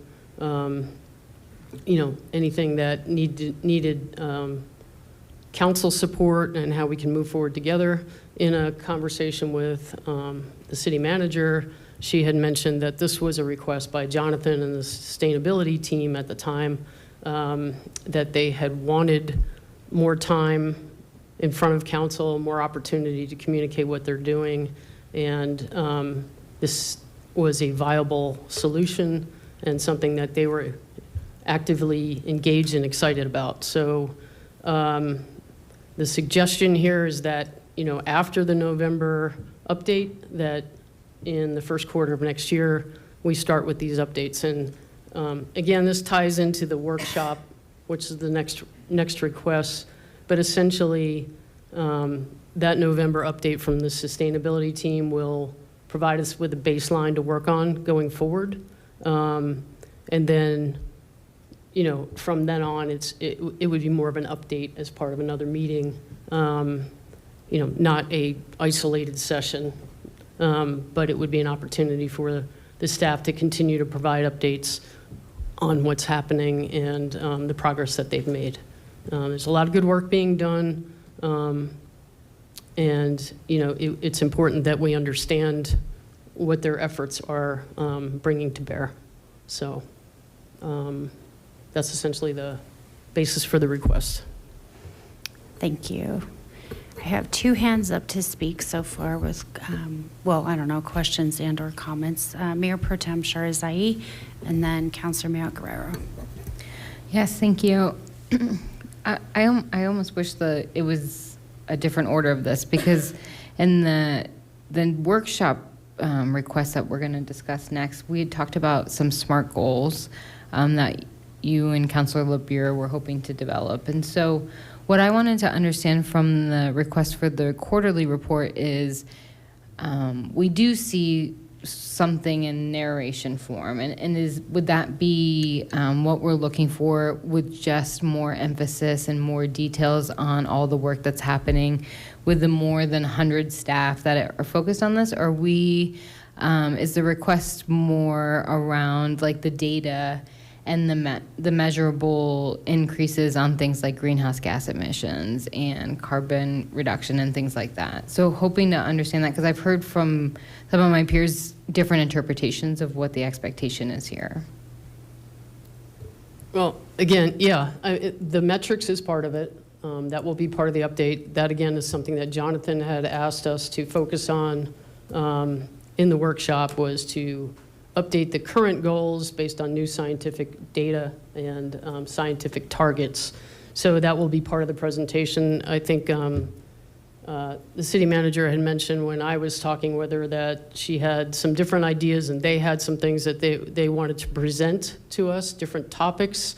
So it's kind of a combination of things, but it again is going to keep us oriented to what they're doing, what the progression is, what they need support on, and that type of thing. So hopefully that answers your question. But you know, the goals update is based on scientific goals, but then again, we need to establish how we're going to measure this going forward so we can ensure that we're on target, because right now we're in a non-attainment area and we need to make some progress on that, and this is an efficient way of doing that.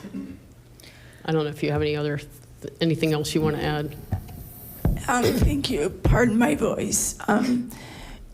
Because of the decentralized model that we follow in the city, the other opportunity this would lend is to have representatives from the different departments to come and speak about their efforts that span across the organization.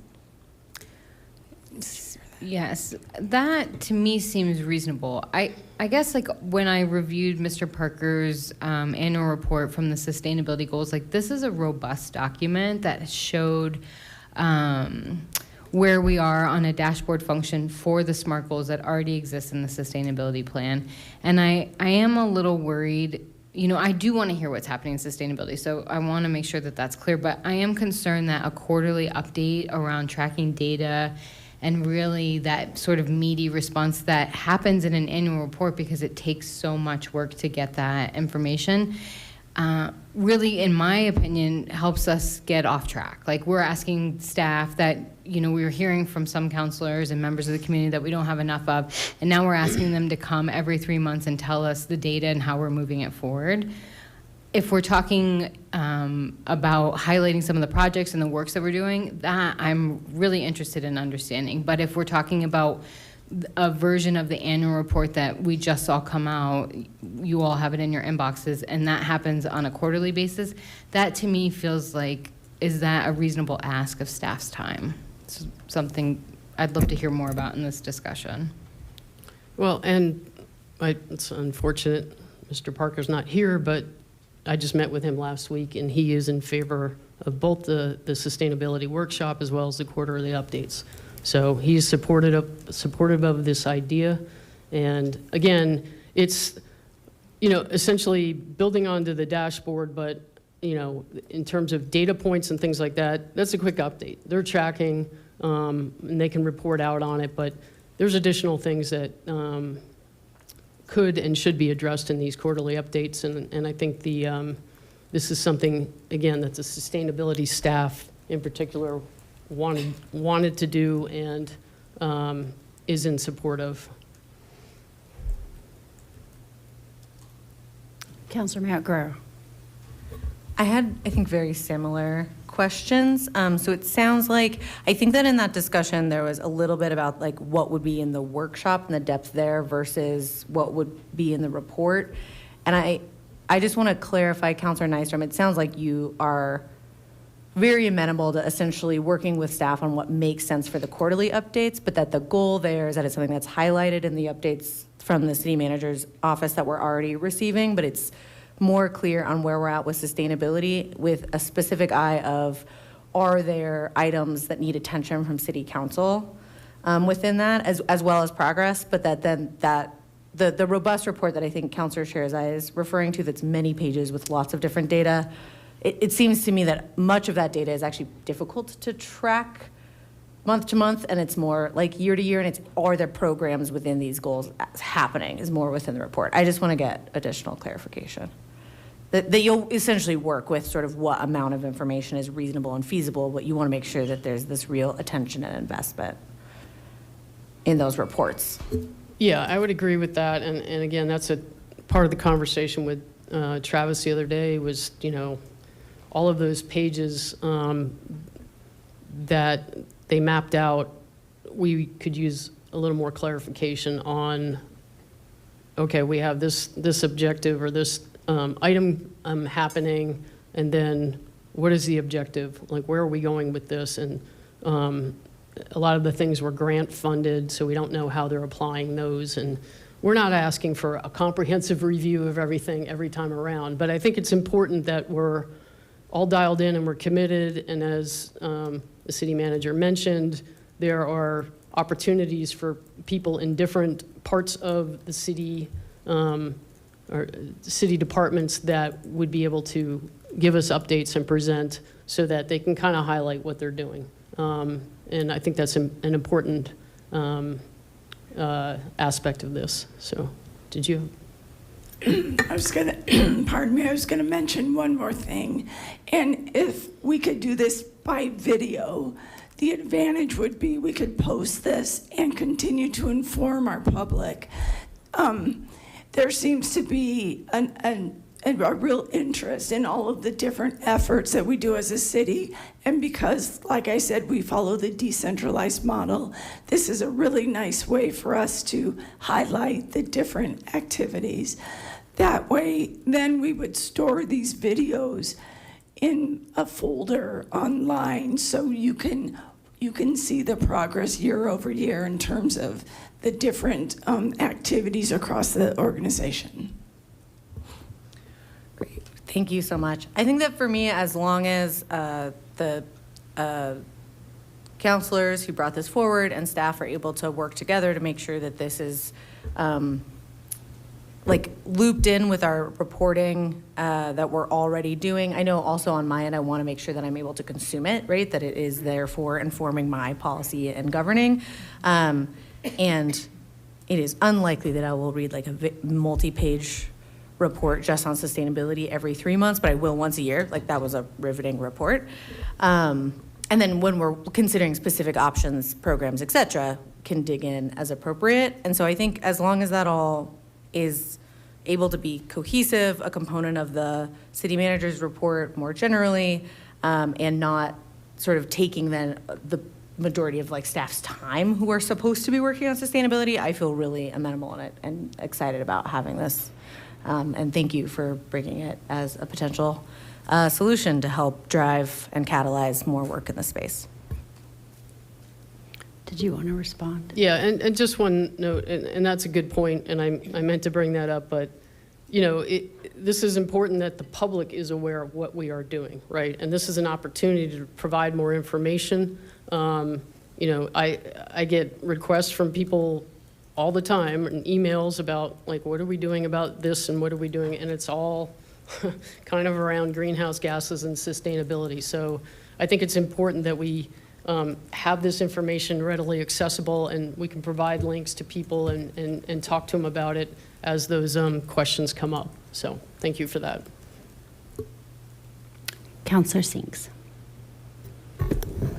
Yes, I'd like to thank the councilors that brought this to us. I've had these questions, especially here I am referring to the dashboard again. And as we, go to the dashboard and we see some tasks, and then it says in progress. And so what that makes me think is, well, what's the progress that's been made? I don't know what the progress is.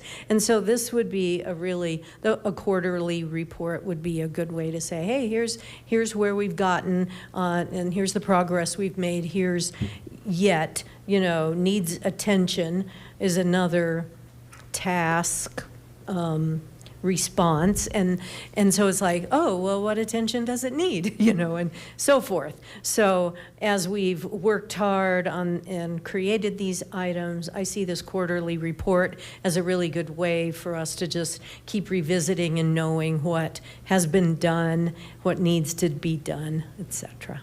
So thank you again for doing this.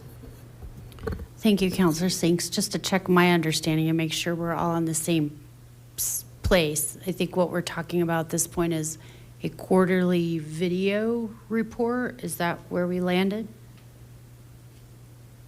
Well, and in addition, the workshop, we can kind of fine tune this a little bit, right? Oh, yeah. And so that'll also, that's our next conversation. Well, we can kick the tires in the first quarter and see how it goes, and then we can make adjustments. But yeah, I mean, the video should be a key part of it, and I would assume maybe there's a staff member here at a meeting presenting prior to that video or after the video is posted and that kind of thing. But again, that's essentially the main part of it. So, thank you. Councillor Stewart, then Councillor Lowe. So I am very amenable to getting updates like several of my previous co-counselors have indicated, but then hearing, well, a video and a city manager's report and staff coming to us quarterly, that's too much. That is concerning to me around staff capacity. And again, want to make sure that our staff who are working on our sustainability goals are working on our sustainability goals and not spending their time writing us reports about it, and being efficient with their time. So I think we need to fine tune this, because you just said something and then Councillor Nystrom said a totally different thing. So I just want to clarify, like, what are we talking about here? I am very amenable to making sure that in the city manager's quarterly reports that are already happening, that we are rolling in some more specificity around our sustainability, progress. I'm very amenable to the idea of hearing from department heads, since we have a diffuse system, about what projects they're working on. I think quarterly is too much, quite frankly, to my co-counselor's point that a lot of these things take a lot more time to track and measure. So I would be more comfortable with something that was on like a 6-month cycle if we're actually going to hear from people. And then, I can't even imagine the amount of time that staff spent putting together that end of year memo, which is incredibly valuable and something that, like, to some of the public's point who came up here and mentioned it, really incredible, and highlighted the great work that our city is actually doing. And I do think it would behoove us to do a better job of communicating and sharing that out with our community. It's just that my concern is we've bounced back and forth. Again, to Councillor Sharazai's point, I think we all have a totally different understanding about what is actually being requested. And I think updates are great, and I think hearing from departments are great, and I think the city manager's update and hearing from departments are two totally different things, as is the end of your report. So, what are we asking for here? Well, again, to reiterate, like, the objective here is to understand what, and again, what initiatives are being worked on, give an opportunity to staff to talk about those things. And again, in the decentralized model that we're following, it's a little difficult. Like, you can't sit down with one person and understand globally what's happening within the city. That's the way it's organized. This gives us an opportunity, as the city manager pointed out, to highlight a particular project or initiative that is moving forward, what's been accomplished, and where they're tracking on those things. I think the city manager update is a little bit more comprehensive. It's not solely focused on sustainability, and this is a very important focal point going forward. Again, we're in a non-attainment area. We don't have much time to get to the next level and to meet our goals.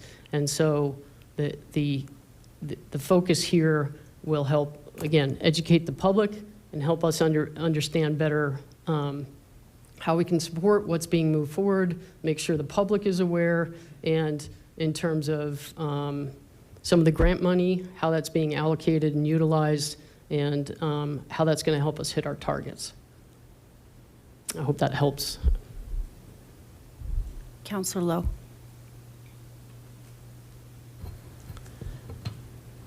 Thank you, and thanks for bringing this forward, Councilor Nystrom. I am supportive of quarterly updates. We've discussed this. I've discussed this with the city manager. I think quarterly updates on sustainability make sense. I think there's a lot of council interest. There's a lot of community interest. So I plan to support this request for council action. I agree with the points that have been made that we obviously want to structure this in a way that doesn't, the most important thing is that the sustainability staff have the ability and the resources to do all this work, and so we don't want to overburden them with reporting. I think quarterly updates make a great deal of sense. I don't know that we have to be prescriptive up here in exactly what form those take, right? Like, I think we can have conversations with our city manager and staff about, maybe it's video updates some quarters, and maybe based on further conversations after that, there's, it comes in another format, one quarter, depending on what format makes the most sense for our staff and for council. But I think I'd favor not being overly prescriptive.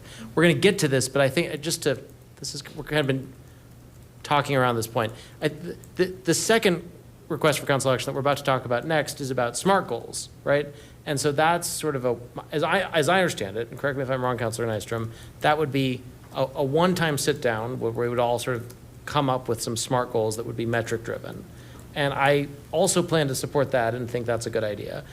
I agree with the points that have been made that I'm not sure it's realistic to expect sort of quarterly metric-driven updates every quarter against those goals. I think those goals should be tracked on an annual basis, right? I mean, if we're talking about greenhouse gas emission reductions, which I know is something that's very important to you, very important to me, I think, looking at those kind of metrics on an annual cycle makes more sense. Realistically, we can't be pulling that data to the mayor pro tem's point every quarter. So I think it's sort of general quarterly updates in a way that works and is workable for staff, and then SMART goals with sort of an annual tracking that looks at, how are we doing on metrics. That's how I understand it, and I'm thinking about these requests. So I guess I just want to, not to beat this horse to death, but I want to check that aligns with how you envision both of these requests for council action. Yeah, that hits the nail on the head. I think that's a terrible expression, by the way, beating a horse. And again, the city manager already has some ideas and some things in queue. Like, we discussed this several months ago. It's just, this has gotten pushed down a little bit. I can't imagine why. But, there's already some things that they want to highlight and call out to us. And you're absolutely right. I mean, some of the metrics we can't possibly have results on quarterly, but it is, it's important that we understand kind of how we're progressing. Yep. So that makes sense. Yeah. I just want to name one other. I plan to support both of these. I think it's a good. I think we should do this for all kinds of reasons. I mean, I care immensely about sustainability. I also care about some of the goals that council has come up with on reducing homelessness, on affordable housing.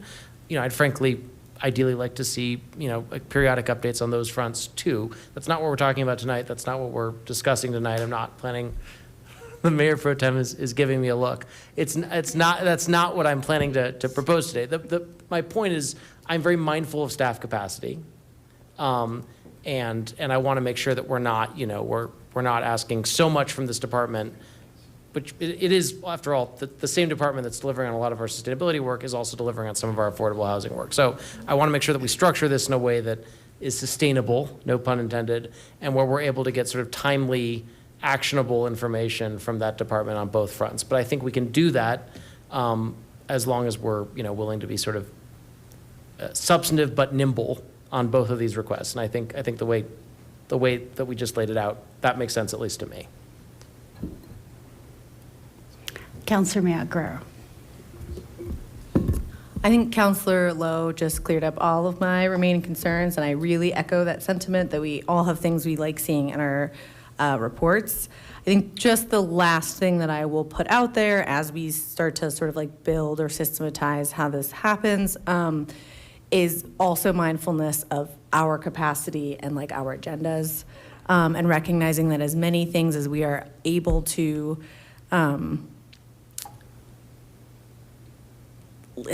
like if we have a quarterly sustainability study session, say, where at every third month we have a study session where one of the primary focuses of that agenda is going to be sustainability reporting.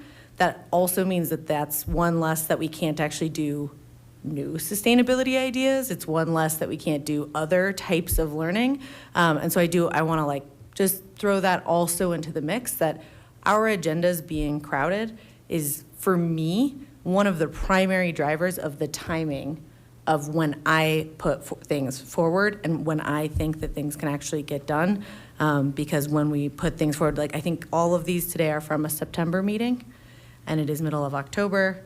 And so I just want to like recognize that also, that particularly for reports that we can consume in these other ways, like videos and written items, allows us to then use those reports for their really intended purpose, which is, okay, great, what else can we be doing? And then is that something that takes up the space on the agenda? So I wanted to throw that out also as a consideration as this comes together.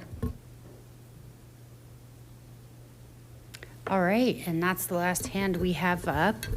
So with that, we'll go ahead and open up a vote. So a yes vote would be to implement quarterly updates, being substantive and yet nimble. And a no vote would be the opposite of that.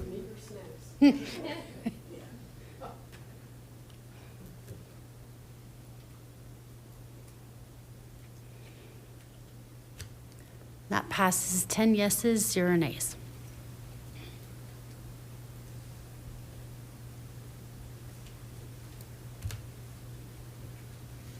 Ready for number 2?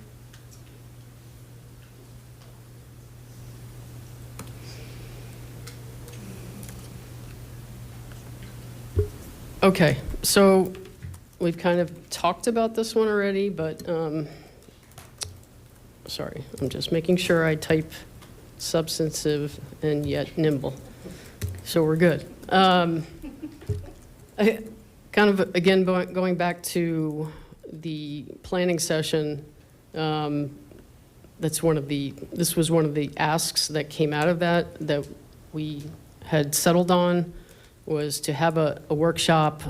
Specifically in the notes here, it talks about following up on the LAC report on green retrofitting, as well as the Inflation Reduction Act and other state and federal funded rebates, that we can sit down with staff and kind of roll up our sleeves and understand from them where things are and establish goals to move forward. And as I mentioned, Director Parker and Jonathan had both been interested in updating our goals and setting new targets, as well as incorporating new scientific data into our goals in order to help us move forward on hitting those targets.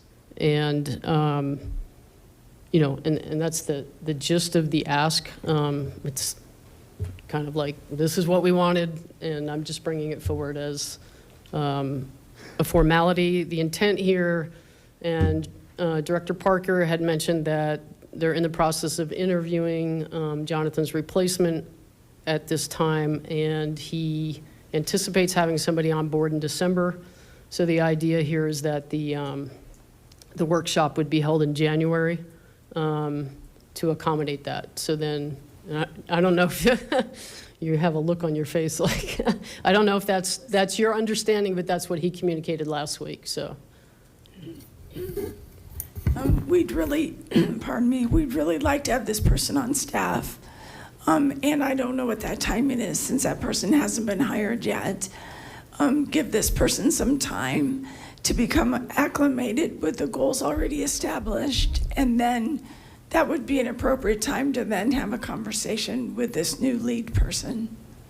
So it's a little premature to put a date on it when we don't know when this person will be in place. Okay. We can give a runway though and say, you'll be in this seat on this date, so let's give it 4 weeks or 6 weeks, just so this person can become acclimated.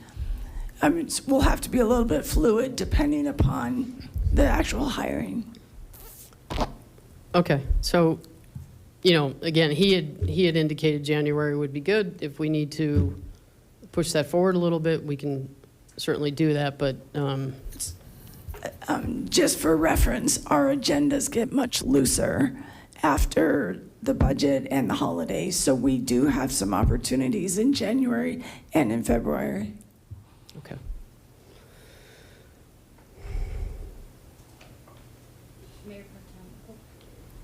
Mayor Pro Tem Sharzai. Yes, thank you.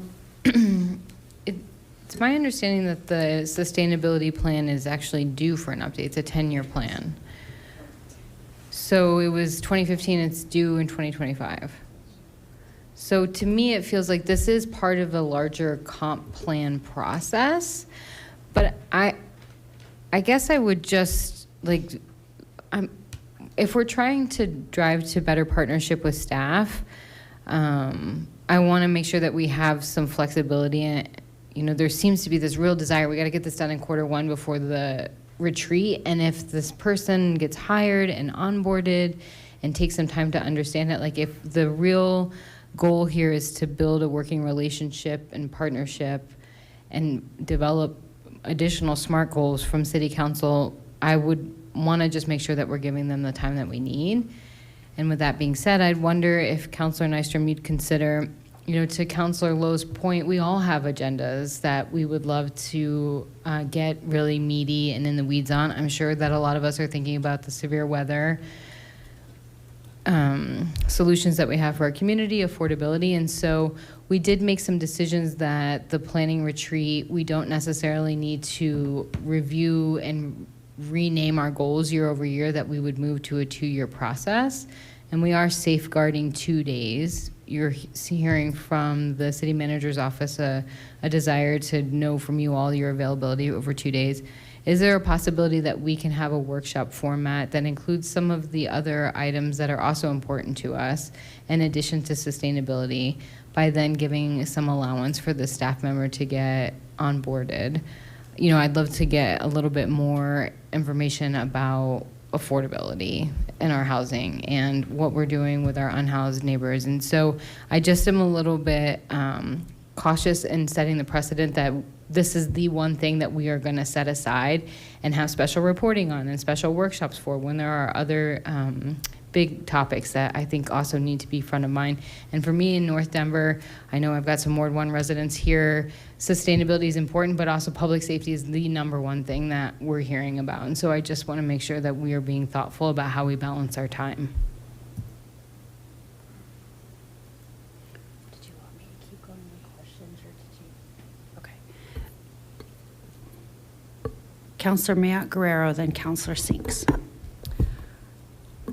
I had a similar suggestion just in terms of timing, given that our first potential date, and I don't know if they'll work out, for our annual retreat is in mid-February. And honestly, to just be able to give it ample time. I think this idea that right within sort of that headline goal of sustainability, we then want to get more specific, makes a ton of sense to me. And so to me, that makes sense. It's like then how we get to update our dashboard, even if then there's a longer term sustainability plan process. Like our council goals will all get to be like discussed at that time. We can do a little bit more of a deep dive. Our retreat also, I mean, as you know, tends to be like when we talk about workshop format, even being here, we do say relatively formal, and there's a level of like hands-onness that happens at the retreat that I think might really behoove like this level of problem solving. And so if that feels like too much of a delay, I don't feel that strongly. Like I will vote yes on this either way, but I do think that there might be like genuinely more, just like more and better and like more concrete if we give that a little bit more time to the staff, but also just in terms of how we operate, like we will have so much more ability to really dig in that format. So I think if you're amenable to that timing, I think we will get more out of it. But again, I will be voting for it either way.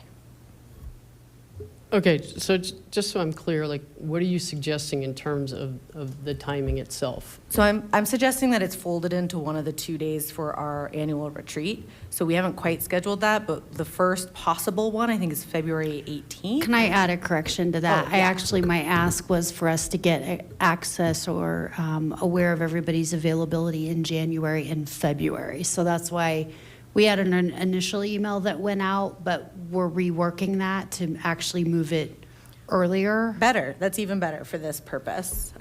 So exactly. So then it would happen then, the workshop, so that then, I think we might have more time, because often we're doing like our workshops like 6 to 7 ahead of a meeting or what have you. So we might be able to actually have like it might give us more time to actually work on stuff. It also, I think, we do like hands-on things at the retreat where we've got our flip charts and all these things. I think that format also might just provide like better, more solid outcomes with more consensus.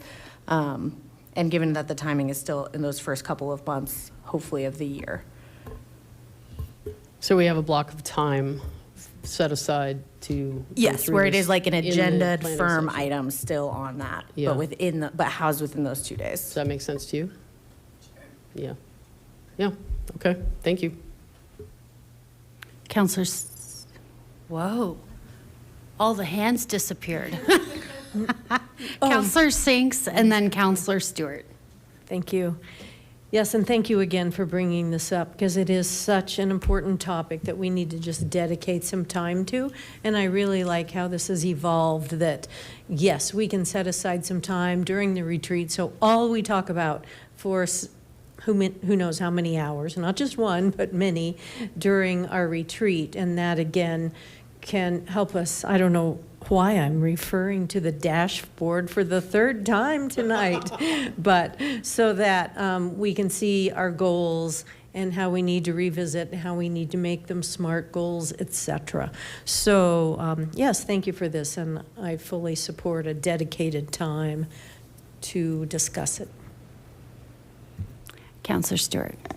I just echo that. I think a block of time at the retreat that is dedicated to this makes a ton of sense, because then later in the day there could be blocks of time that are similar that are dedicated to other council priorities, and especially given the fact that there will not be reworking of large goals, but just kind of fine-tuning and getting updates. This feels like a very appropriate time to really dig in on some of the priorities that we had last year. So that's what I would be supportive of. If we're going in that direction, I'm happy to be a yes vote. Okay, and that's actually the last hand I have up, so we'll go ahead and move forward on a vote for that. So a yes vote, Counselor Nystrom would be doing a workshop as a part of our retreat. You're okay with that? Okay. All right. So if that's what you would like, yes. If not, no.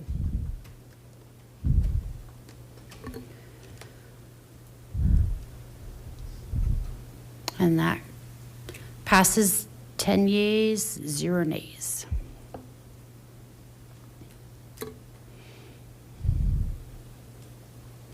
All right, moving on to council request item number 3. And with this, I will hand the floor over to Councilor Cruz.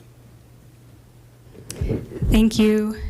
So this council request, I'll just speak to it briefly, happy to talk through any questions, comes from myself and my co-councilor, Councilor Mia Guerrero, asking for an update to the Lakewood water and sewer regulations to explicitly allow for inline grease traps where appropriate according to modern engineering standards and technology. When I ran for city council, I never thought I would be talking about grease traps. I did not know what a grease trap was.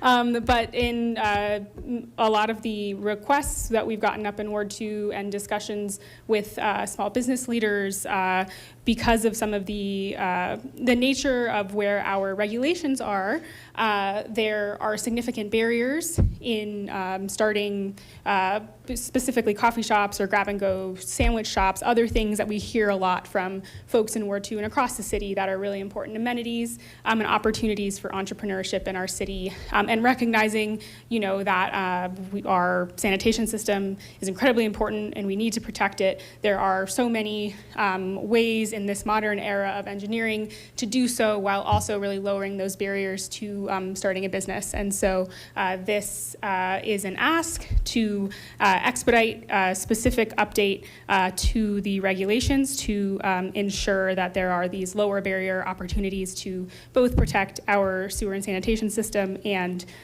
promote entrepreneurship and important mixed use and other amenities in Lakewood. Councilor Mia Guerrero and then Councilor Ryan. I'm very happy to be a co-sponsor on this with my colleague, Councilor Cruz. I do want to really commend her for pursuing the solutions on this with a level of enthusiasm and detail, because I think that we were able to have conversations with our in-house expert and wanting to really recognize that as businesses grow, just to your point, the importance of keeping our sewer system operating is really critical, and that we were able to find a couple of examples of newer technologies that can handle those smaller amounts and potentially have ways to ensure that we are not then endangering the systems. And so just, again, to recognize that this is something that my first year, I also learned about grease traps all of a sudden a lot. And this is something that comes up in Ward 2, I think specifically more often than in other parts of the city, in part because we run the sewer and the water there. And so they're working with multiple entities in other places, depending on what systems they're tying into. And so the idea that this needs to be its own standalone policy that comes ahead of and with its own consideration beyond the other public works updates that also must happen. I feel very aligned and very supportive. I just want to commend both counselors for bringing this up. I do think, it is one of those arcane things, but it's so important to our small and local businesses that we have that flexibility, and we've used the word nimble earlier tonight, and I think it's perfectly apt tonight as well. A lot of these rules were put together by, we have the national model rules that are put together by a private organization, and they're fantastic rules, and every municipality follows these rules, but every municipality also makes exceptions to the rules to fit their local needs. And this is a perfect example of one of those rules that, while nationwide it may make sense on a very large scale, when you drill down to Lakewood and small local businesses, it doesn't make sense. And this is one of those rules that's perfect for making that change, and that's exactly what the model rules contemplate as well. So I think we should absolutely do it. Councilor Sinks, then Councilor Lowe. Thank you. It's so great to be part of the council and the thoroughness that everyone brings. And so I don't know about grease traps, but I trust your thoroughness that you have left no stone unturned. And yet I still have just a question or two. So will the grease traps be in every sewer district or just this particular district? Sewer district. Sure, I'm happy to answer that. So this kind of gets into some of the complexities of where there's like the sanitation pieces, and then there's the building pieces, and then those are both within Public Works, and folks talk to each other a lot. But these are kind of the broad engineering standards, so it would impact sewer districts and other pieces. It's just a little bit about that communication there. Great, thanks. And I guess just one other question. So you brought this forward to expedite, and I see that it will eventually happen. Any idea on the lag time, that if you didn't bring this forward to expedite, would it have been taken care of, in 6 months, 6 years? Any thought on that? I'm happy to give the best answer I can, but will largely say I defer to staff. The way that it was framed to me and a lot of the helpful conversations I had with staff on putting this together was that we are moving forward, I believe, with one set of updates that we have kind of a consultant and we're working forward on. And this is another set of updates that needs to happen that is currently being contemplated in addition to folks' current duties, but there's no, to my understanding, unless anybody wants to correct me, like specific timeline on the water and sewer. Unless, please, Ms. Hodgson, if. Sure. And we do have Max Kirschbaum, our Director of Public Works, here in the audience that can speak to that.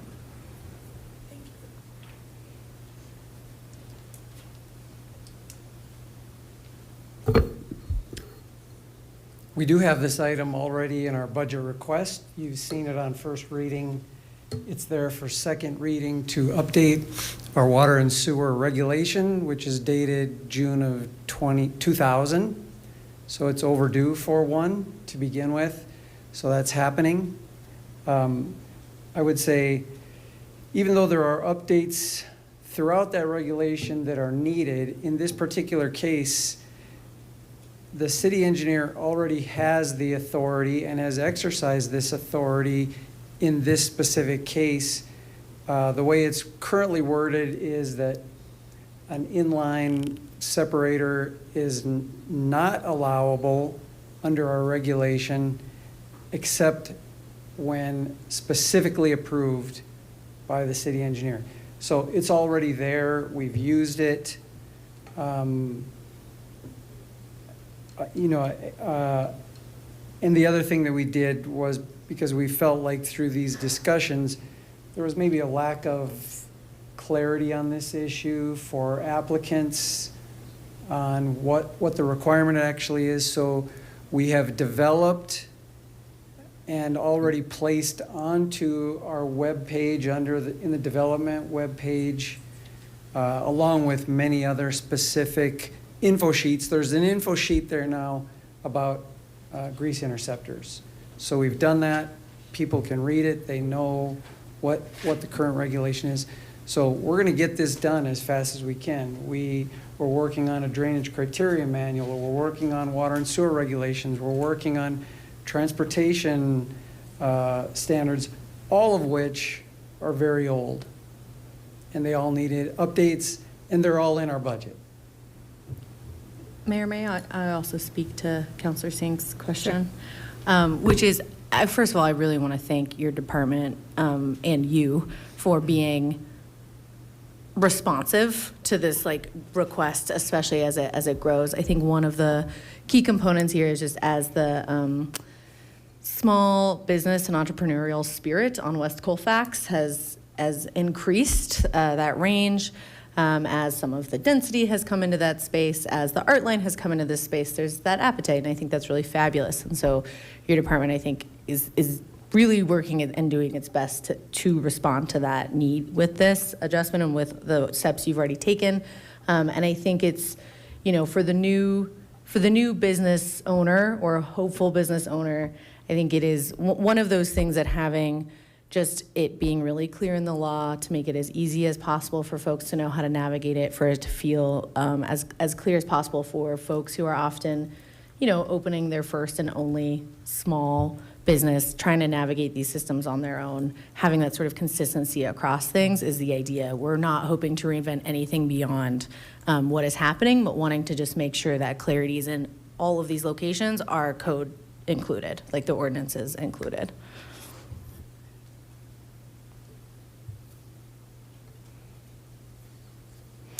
Okay. Thank you, Max. Mr. Kirschbaum. Counselor Lowe, then Counselor Nystrom. All I wanted to say is thank you, Counselor Cruz and Counselor Maya Guerrero for running the traps on this. Sorry. That got groans around the room.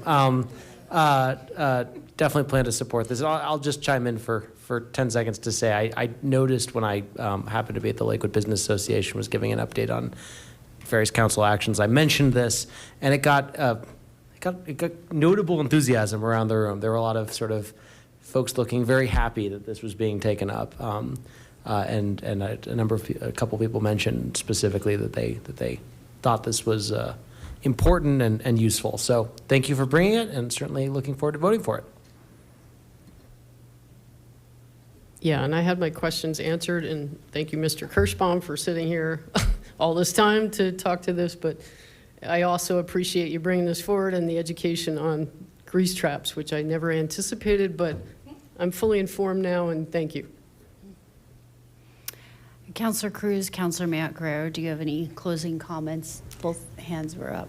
Oh yeah, I just wanted to speak briefly. Thank you so much, Mr. Kirschbaum, for coming up and answering my co-counselor's questions, and to you and to Mr. Hensel specifically for the time spent with us and helping to understand where the translation between what we were hearing from our constituents, what was happening internally, and where we needed to go was going to go. So I really do appreciate the handout, some of the information sessions that are going to be coming, and I hope that this will be a supportive piece of the puzzle of figuring out how to best align the needs of our city and our important infrastructure and ensure that there are not barriers for folks in our community so that we can have our great entrepreneurial spirit in Lakewood and on West Colfax continue to thrive. So appreciate you all, and do just want to thank staff for your support on this. Okay, with that, we'll go ahead and cast a vote.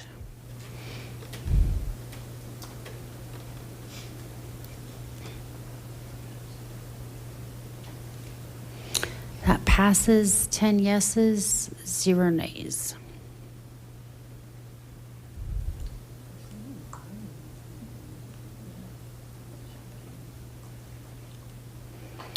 All right, council request number 4, and we'll head back to Councilor Nystrom for this one.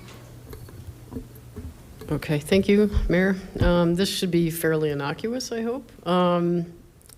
Hopefully most of you have been to Hayden Green Mountain Park at some point.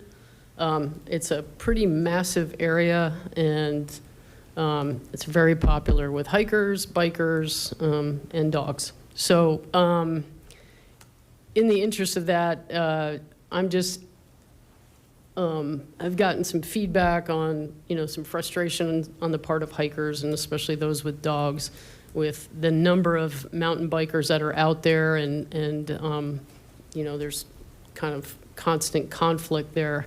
And in order to try to make this a good experience for everyone, I wanted to ask LAC to research some options there. I mean, we have Bear Creek Park that has a hiker-only trail. We have different parks in the area that have, for instance, Centennial Cone, which I know is Jeffco, but they have alternating weekends. One weekend's bikers, one weekend's hikers. I think this area is large enough that, we could probably designate a hiker-only trail and a biker-only trail and still have 20 other trails out there. It's massive. Again, just to improve the experience for everybody involved, and I think this was something that, the LAC has good techniques and could dig into, potentially interview some people that go there on a regular basis and get their feedback and suggestions, and then, kind of move forward from there. So that's the gist of the request. I don't know if anybody has any questions, but. Yep, we'll go ahead and open up the floor to questions. It seems we are ready to vote. So a yes vote would be sending this issue to the LAC.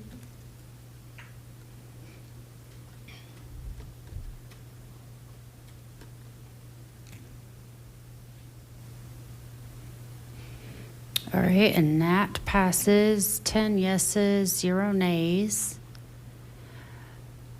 Ms. Hodson, do you feel like or maybe this might be a better question for Mr. Robb, do we feel like the LAC listening to this video has enough information to create their task?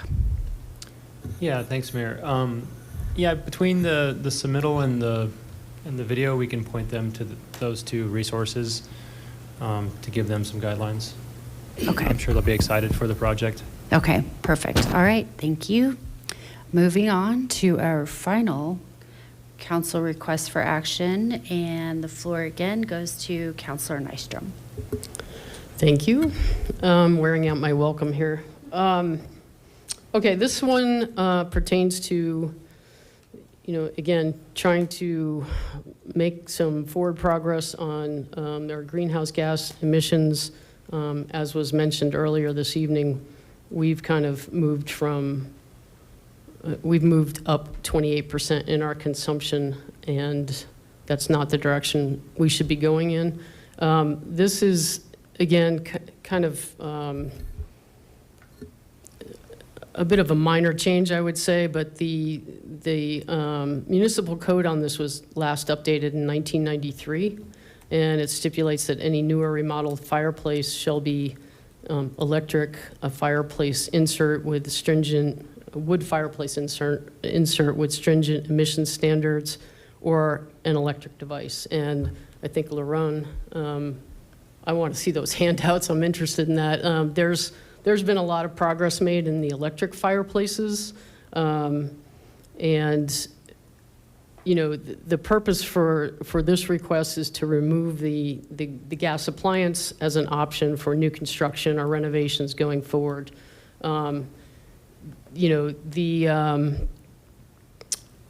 Essentially, at some point, due to the attainment areas and federal and state regulations, these will be made illegal anyway. But this is an attempt to try to be proactive on this. And I just want to call out that, like, right now, Boulder already has a ban on all gas appliances in new construction. So that's hot water heaters and furnaces, as well as fireplaces. Crested Butte banned them in 2022, all natural gas in new construction. Lafayette has also done that, and Denver did that starting in 2024. So this is, just one piece of the puzzle, but again, the intent here is to kind of direct people towards electric appliances and try to reduce our greenhouse gas emissions based on this particular appliance. Okay. And with that, I have 3 questions, starting with Councilor Lowe, Councilor Olver, and then Councilor Mayotte Guerrero. Thank you, Mayor. And thank you, Councilor Nystrom, for pushing this forward. I fully support your goal and your evident passion for reducing greenhouse gas emissions, and I think there's a lot we could do on this front. I understand that's the spirit in which this is being brought. I think on this one, but here's my one concern. There's a lot of stuff that we would like to see happen in the zoning rewrite, which is moving, right? I mean, there's just so many pieces of that. Just even within sustainability, there are a number of different moving parts with respect to how we actually all the different provisions in the zoning code that are relevant to this. And there's a lot of other things in the zoning code that I think we hope, there's progress on, and I think the staff is making progress on. I have a quick thought. I just want to run it up the flagpole. So earlier this meeting, we all agreed that we're going to work on a resolution that's going to set some sort of high-level priorities for staff and for the city to help guide the comprehensive plan, that some of which will certainly also inform the zoning rewrite that they're already working on. I would be very supportive of putting in that resolution a goal of reducing greenhouse gas emissions and directing that as a clear priority, and maybe working with you on some wording to try to do that as effectively as possible. That feels potentially like I'm just a little worried that if we start breaking the seal right now on changing this or that provision of the zoning code 6 months before the zoning rewrite comes in front of us, it's a bit of a Pandora's box is my concern.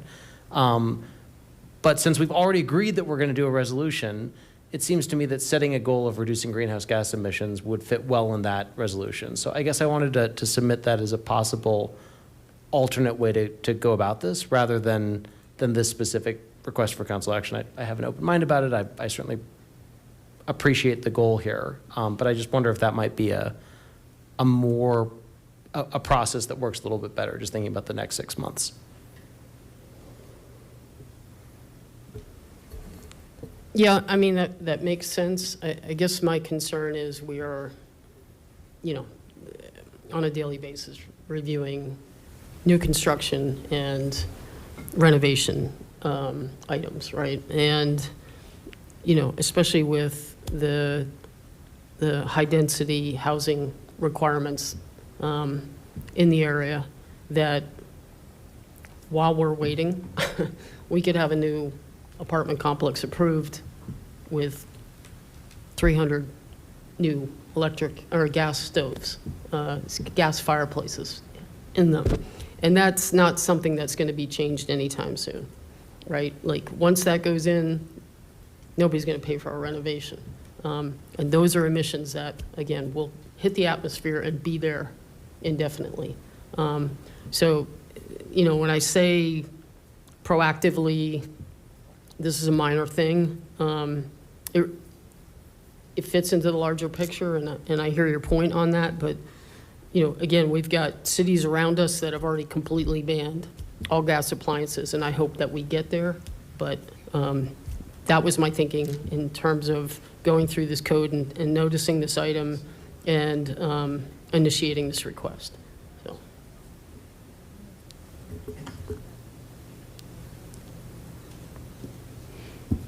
Councillor Lowe, are we moving on to other questions? Yes. Okay. Councillor Over. Thank you, Mayor. I'm going to be a strong no on this. I have to point out that electricity isn't like a magic energy source. A little bit of it comes right now from solar, wind, geothermal. But even for that, there's an environmental cost. But what I'm really thinking of, what I noticed a couple of weeks ago, was and which I've seen for years and years and years, is the coal trains that run through Denver with a train with car after car after car full of coal. I mean, 3 of those cars would probably fill this room. And where are they going? They're going to create electricity. And also I know that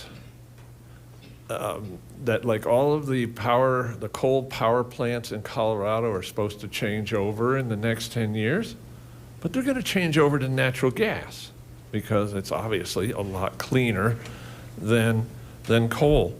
So banning something, to me, banning the gas fireplaces, to me, is very small and isn't going to amount to a hill of beans.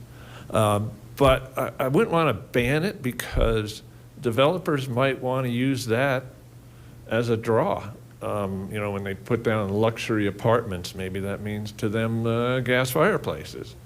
And so I don't want to hamstring them on what they build this way. And so, yeah, that's, I think it's just a quality of life issue. It's how much greenhouse gases we add with gas fireplaces is really small. I personally have a wood fireplace still at my house, and I've used it once in the last 3 years, or something like that. So I don't see gas fireplaces as being much of a big deal, and I don't want to add more regulations. Thanks. Thank you. Councilor Matt Guerrero. I have similar concerns about the zoning code as Councilor Lowe, but so I'm going to be a no on this, but I want to be really clear that I'm, first of all, extremely happy to add like enumerated items that we would like to see in terms of potential carbon reduction into that resolution that we had discussed. Like, I'm extremely amenable to that. And part of the reason that I'm no, given that this is within the code, I'm like, I also want to have inclusionary zoning before another site plan gets proposed. But it has to take a little time to get it right. You know, and so I don't, you know, I'm very sympathetic though to the urgency, and this feels relatively clean. I would also like to signal that over that sort of larger process, the idea of minimizing, reducing, or eliminating new gas appliances in new builds specifically, something I would be very open to figuring out how we can get there, which, you know, is this plus slots. And I want to be also clear that I think some of the like renewable ready, EV ready, those kinds of code updates is probably something that I'm also interested in. And I think that there are also a handful of relatively ambitious programs that I'm hoping to do more research on before we do our workshop that I can like help to show up with. And I hope that you're willing to continue to collaborate with me on that. As I know, honestly, as I know you will be. You're very dedicated to this cause and very good at it. And so I just want to be clear that my no is not a signal that I don't think we should ban gas fireplaces. That is not what my no is about today. And I do really think it's very clear the amount of work you've been doing given this agenda this evening. And I do really appreciate the amount of follow through on your values that we are witnessing. It's great. Councilor Sinks. Thank you. So we had quite a discussion on the phone, and she helped clarify some things. And then I was gone last week, but I did watch the video, the recording of last week's meeting. And so I'm well aware of how the council was very thorough again in saying, we're not going to add more money to incentivize, but I would like to, I don't know if I'm proposing, but I'm just suggesting right now, especially, you know, thinking of LAC's presentation to us, the sustainability, whenever that was. And again, what we are is offering carrots to people. And so in the avenue of remodeling your fireplace and taking it and changing it from even wood and from gas to electric, that would be good. And I think we quoted $350,000 was in the budget to incentivize some things. And if we could point especially to, hey, this is one piece where we can incentivize remodeling of fireplaces, turning them into electric, giving our residents a great carrot, that would be a very good thing. I also, here I have to do it again. So the dashboard says that we're going to make hard decisions and we're going to give carrots. And so I think this certainly falls into that line of thought to make a hard decision about new builds not having gas or wood burning fireplaces. And I suppose that can be done. You know, we're not saying no gas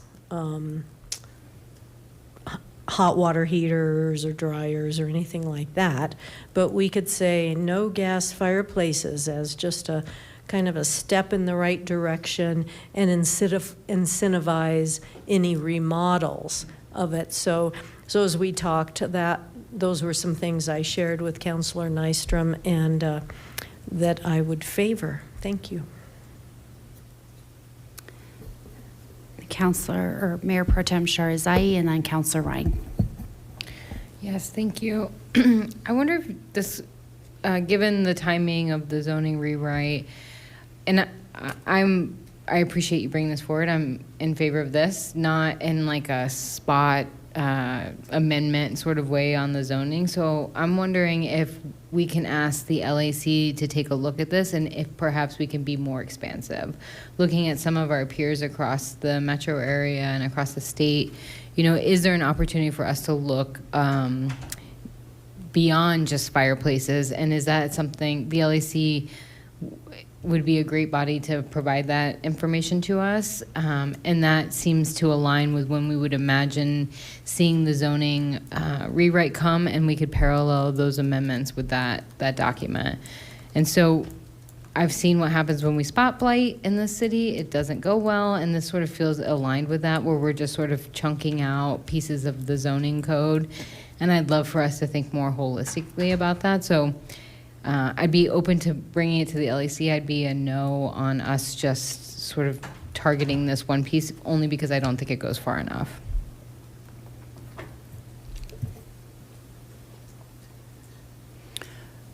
Would you like to respond before? No, I mean, that does make sense. I think if we're going to go that route, we would need a much more timely turnaround on it, as in prior to the planning session. And I don't think that's realistic. And that's why I kind of brought forward cities here locally that have already done this. And, and that's appliances across the board. So I don't, it makes sense to have LAC look into this. My concern is that if we don't incorporate these changes fairly quickly, we again are losing ground here, and we are in a non-attainment area, and there will be additional repercussions for that. I'm open to suggestion, but I think we really need to make a concerted effort in rewriting our code to ensure that we're not, again, going back to high-density housing, that we're not installing gas appliances going forward. And,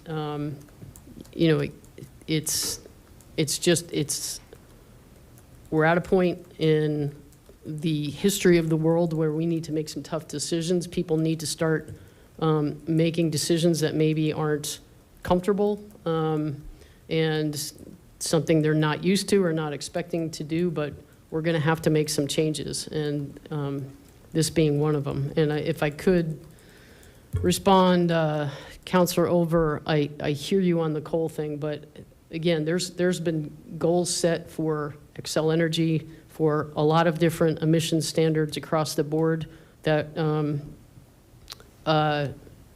will be brought to bear. And by the same token, going forward, new construction can also be inclusive of solar panels.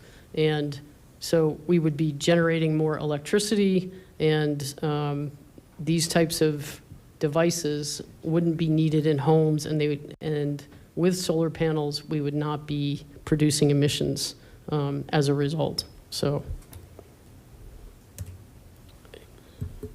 Councilor Ryan. I'm in favor of Mayor Pro Tem's suggestion of sending it to the LEC, maybe for slightly different reasons. I don't know where I'd ultimately stand on this as it is teed up in front of us right now. I'm a solid no vote. I am more interested in providing incentives, to Councilor Sink's point, that there's not a lot of money. I mean, we always wish we had more money for our programs, but there is a start in the ways that we can incentivize people to make decisions that would go to cleaner energy. I'm in favor of that. I'm also, the reason why I'm interested in sending this to the LAC, as Mayor Pro Tem suggested, is I frankly don't have enough information. This was a number of years ago, but just anecdotally, some friends of mine, they upgraded their fireplace to be much more efficient. It's still gas, but much more efficient than what their theirs is now. And to the extent that we may have unintended consequences where folks decide, well, I'm not going to remodel because if I remodel, I can't have my gas. If that's important to them, I don't know. The other piece is that under 8.12.020 in installation, you have the option of a gas, electric, or a fireplace. Now, it does have to meet the most stringent emissions. I don't know whether a fireplace, a wood-burning fireplace, such as Councilor Over mentioned that he has, is actually more polluting than a gas. And so why are we targeting the gas if it's more polluting and causes more environmental problems with wood? I don't know if that's the case or not.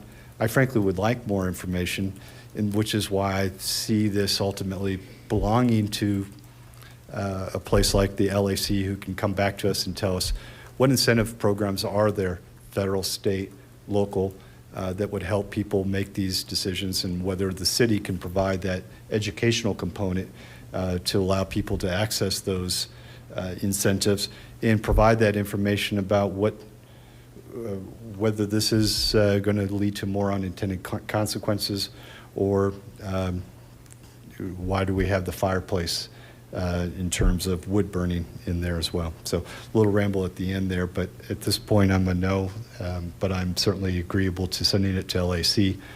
What happens after that, I don't know where my vote would be at this point. I'm not committing one way or another, but I'd like to hear recommendations from our citizens. Councilor Cruz. Thank you. Yeah, I appreciate the discussion on this, and thank you, Councilor Nystrom, for igniting it. My puns, I guess, are not as good as my co-councilor to my right. So I'm just curious, in kind of the conversation about urgency, do we have a sense of like how many gas fireplaces are put in new big builds and remodels per year?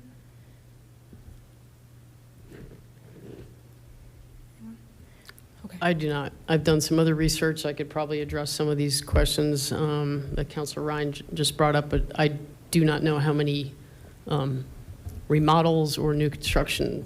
Okay. Like that'd be something that we'd have to get some data from the planning department on. But I guess that's the whole point. Like, absolutely, the incentives for remodeling would be huge. I think we're under budget on that right now, but we could certainly look into targeting that. But the whole point is, in new construction, we continue to allow these things to be installed.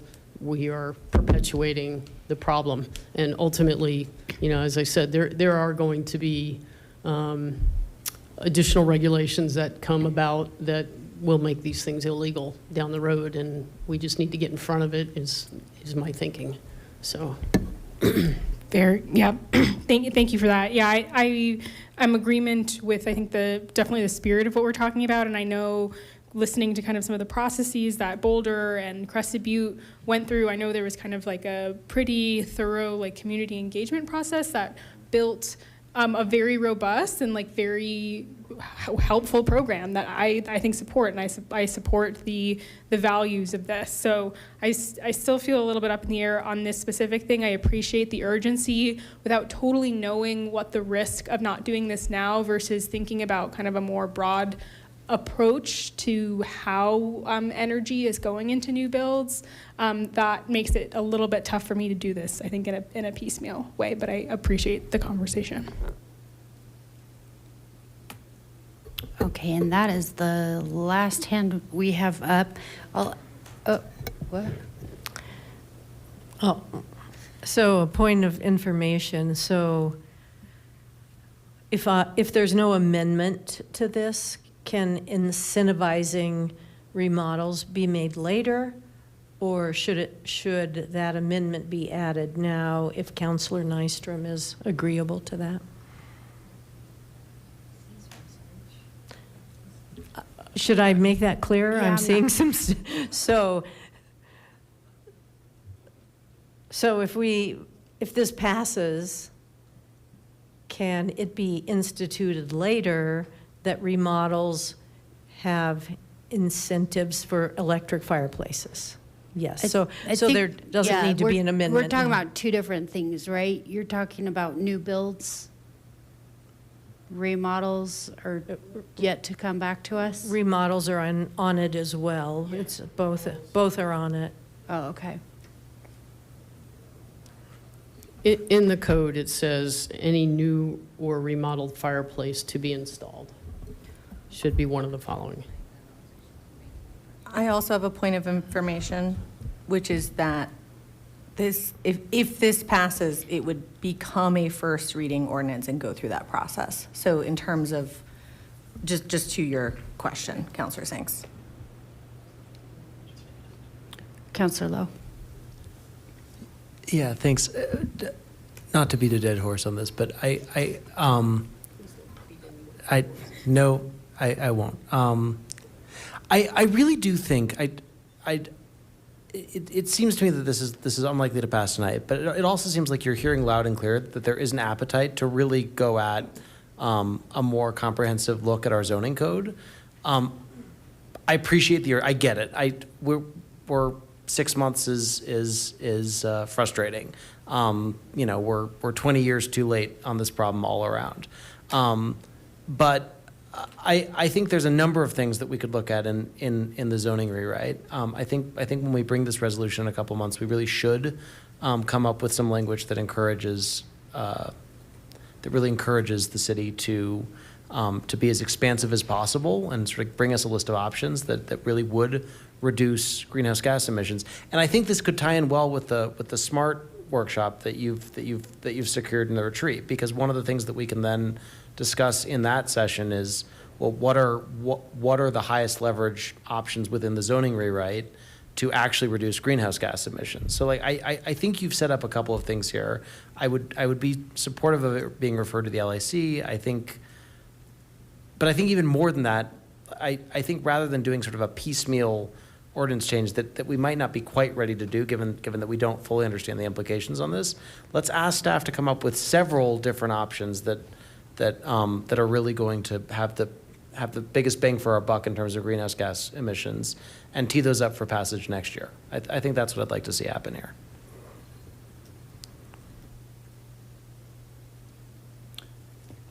So, Councilor Nystrom, would you like to vote on the original proposal or amend that to the LAC, or Councilor Lowe had brought up staff?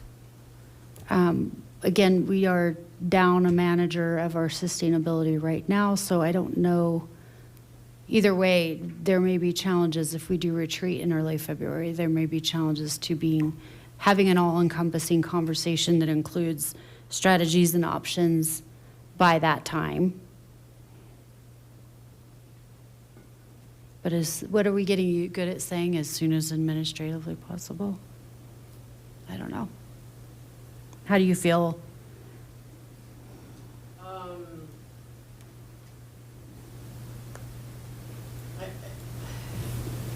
Sorry. I think from a benchmarking standpoint and a regulation standpoint, the data is already out there, and there's already communities moving forward on this. So I think, in terms of rewriting the code and getting staff's input on the best way to approach this would be helpful. I think going the LAC route is an option, but I think it would take too long. I think it needs to be closely mirrored with code rewrite. And again, I don't know how long that will take either, but what's that? Did you guys have something to add?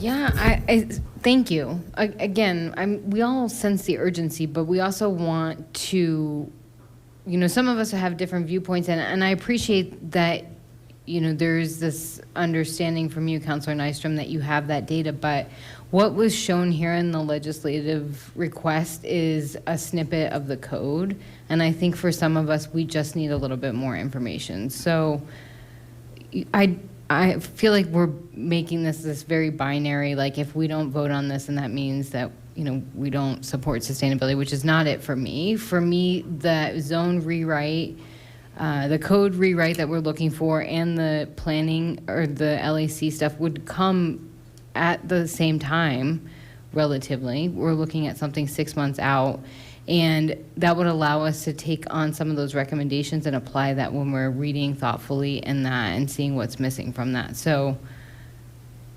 if we're going to have this vote right now, I think that we're missing a lot of information here because this legislative mod was just a snippet of the code. And I think some of us are saying that we just want a little bit more. For me, it's because I'd like to think more expansively. For others, it's because while you have proven to be very passionate about this, I think it would be helpful to just have more data points in this.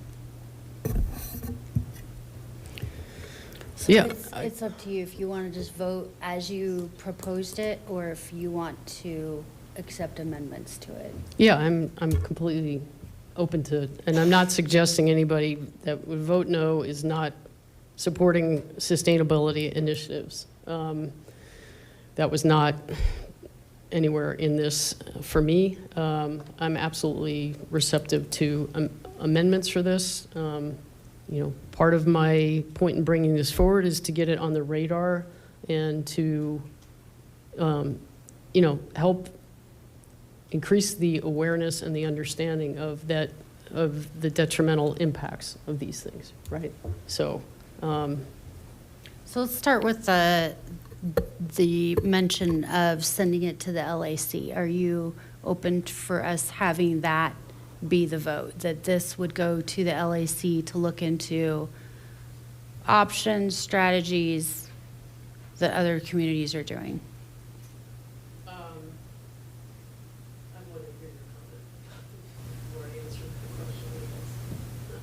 Is that all right? Completely a friendly suggestion, take it or leave it. My 2 cents is revise the request to basically ask us to vote on, in the resolution that we're already going to be working on, ask council to make clear that reduction of greenhouse gases is an important priority in the comp plan and the zoning rewrite. And then that, I predict that council will support that, and then we'll work on a resolution over the next month or two that will include that as a high-level goal. You're talking about adding it to the one you guys are working on already, is that correct? I have a point of order, which is that that's an unnecessary vote. Yeah, that's true. Right? I got permission to work with staff, and I have committed that I will include this, and I'm happy to talk to Councilor Nystrom specifically about it, but that sustainability was one of the values that we listed during that discussion. So we can vote on that. I actually... That's true. I don't love having a no vote on a sustainability issue, but if that's where we're at, I think we should go for it. I think that's an okay thing for us to recognize where we're at and need to then be driven forward on it. I think if the LAC is an amenable idea, I would say I would vote yes on that, but I also just want to recognize that if where we need to get to is you're trying to count your votes and you're not sure and we just are going to up down, I think that's appropriate. Councilor Sinks. Yep. Some other information I need. And so what I've heard is, yes, we're just lifting this 8.12.020, lifting it out of the code when it's all going to be revised and looked at. But I don't know the time frame for that.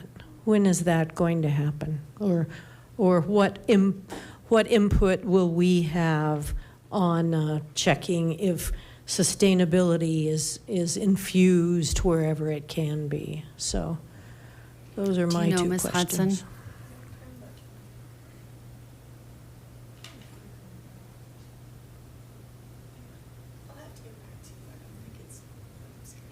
Okay, we don't know at this moment. So then that probably means it's out there a ways. If we don't know, it's nothing anytime soon. I'm surmising. Within months, but we don't know how many months. That's right. This goes to the end of the year, essentially. The schedule we're looking at right now only goes through the end of the year.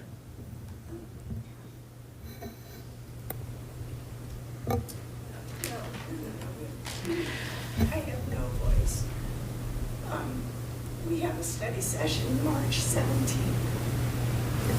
Study session scheduled March 17th for first conversation on this comprehensive plan and zoning update. So we could probably roll this into the workshop discussion that we passed for 15B that's going to be in January. We could revisit it then if needed. Mayor, tentatively, May 1st would be the first reading on our zoning update. So that's after the study session in March. And then first reading May 12th. This is really tentative, but that's the plan.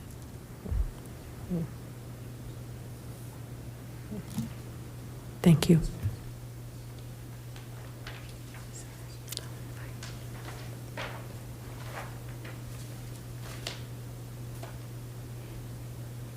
Do you guys have a decided upon vote?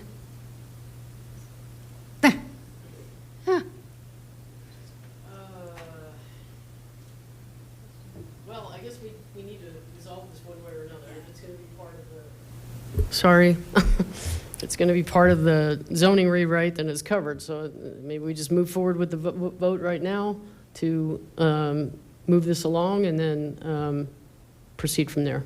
So. And voting with your proposed council action as stated? Yes. Okay. All right, so making no adjustments to the original request for council action, a yes vote would be adopting that as it is stated, and a no vote would be not. Do we have an update? Nope. Okay. All right. There you go. Yes vote is as typed, as printed in our agenda. No vote is not.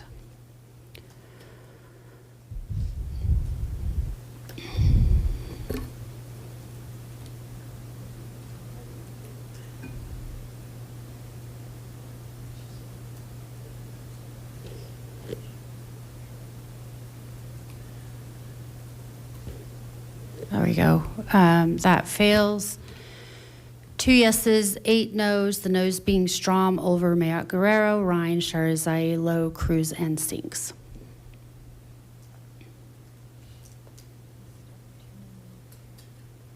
Okay. Moving on to council reports. And this evening, why don't we give Ward 5 a break for a minute? We'll start with Ward 1 tonight. Sure, I can go. I wanted to let folks know that on October 23rd from 9 to 10:30, I'll be hosting office hours here at City Hall. Also wanted to just flag, this came out in the Friday report, and for folks who don't know, but the LEAP application is opening on November 1st. This is the Low Income Energy Assistance Program. It won't pay your entire utility bill, but it'll pay part of it. So encourage folks to learn more if they have that need. And then I just wanted to recognize the neighbors who came before us tonight around the Whippoorwill project. This has been something that Councilor Sinks and I have spent countless hours talking with neighbors, touring the sites, meeting one-on-one with them, talking about it at ward meetings. And so thankful that they came and shared so that our peers on council could have more information. I would advocate for this to go to the Planning Commission. I think that this has been a really tough project. It's not an ideal site, and we really want the best resolution for the community. So with that, I'll pass it over to Councilor Sinks. Thank you. We typically have our ward meetings at Holy Shepherd Lutheran Church, and they're just wonderful. It's a really great meeting place.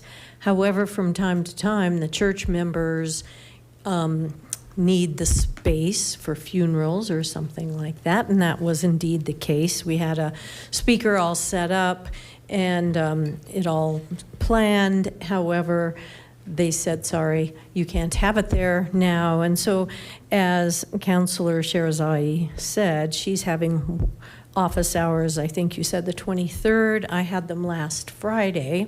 So that's what we're doing this week. And then Next month, we'll be having a combined ward meeting with wards 1 and 2, so you can look forward to that. And then our Head Start committee will meet tomorrow at 5:30, and so that's exciting to see how all those little kitties are being helped by Head Start. Thank you. Ward 2. Thank you. I will first say that we had our O'Kane Park Neighborhood Association annual meeting last week, and then tomorrow is the Two Creeks Neighborhood Association meeting for the Two Creeks neighborhood. The event tomorrow will have community-based updates about public safety, what's happening in the ward, some development things, and more discussion about that neighborhood. Even if you're somebody that doesn't always go to neighborhood association meetings, the annual meeting is a good one to try to attend. I also was hoping to point out the very fun thing, which is that our first Friday for the West Line Arts District, or for 40 West Arts District, is this year, or this month, I guess next month. Technically, it's next month, is Dia de los Muertos. It's the day after Halloween. It is November 1st, and so there are therefore a lot of themed events happening in terms of the food, the music, and the types of celebration. There will be a lot going on. If you haven't gone to the Halloween and Dia de los Muertos themed First Friday in Lakewood before, it's one of the best all year. And so it's actually on the right day this year, and I am very excited to make time for it. And I will pass it to Councilor Cruz to tell you about our ward meeting this month. Thank you. Yeah. I want to first start by shouting out thanks to Sustainable IBER and city staff and over 25 volunteers who came out for our W-Line bike path cleanup this weekend. Thanks to Mitt and Sarah for hosting us and for the Citus group for getting some treats. It was a great time, and we got lots of fun trash on the W-Line bike path. If you're interested in getting in touch with Sustainable IBER, they are having an open planning session this Friday at Lakewood United Methodist Church.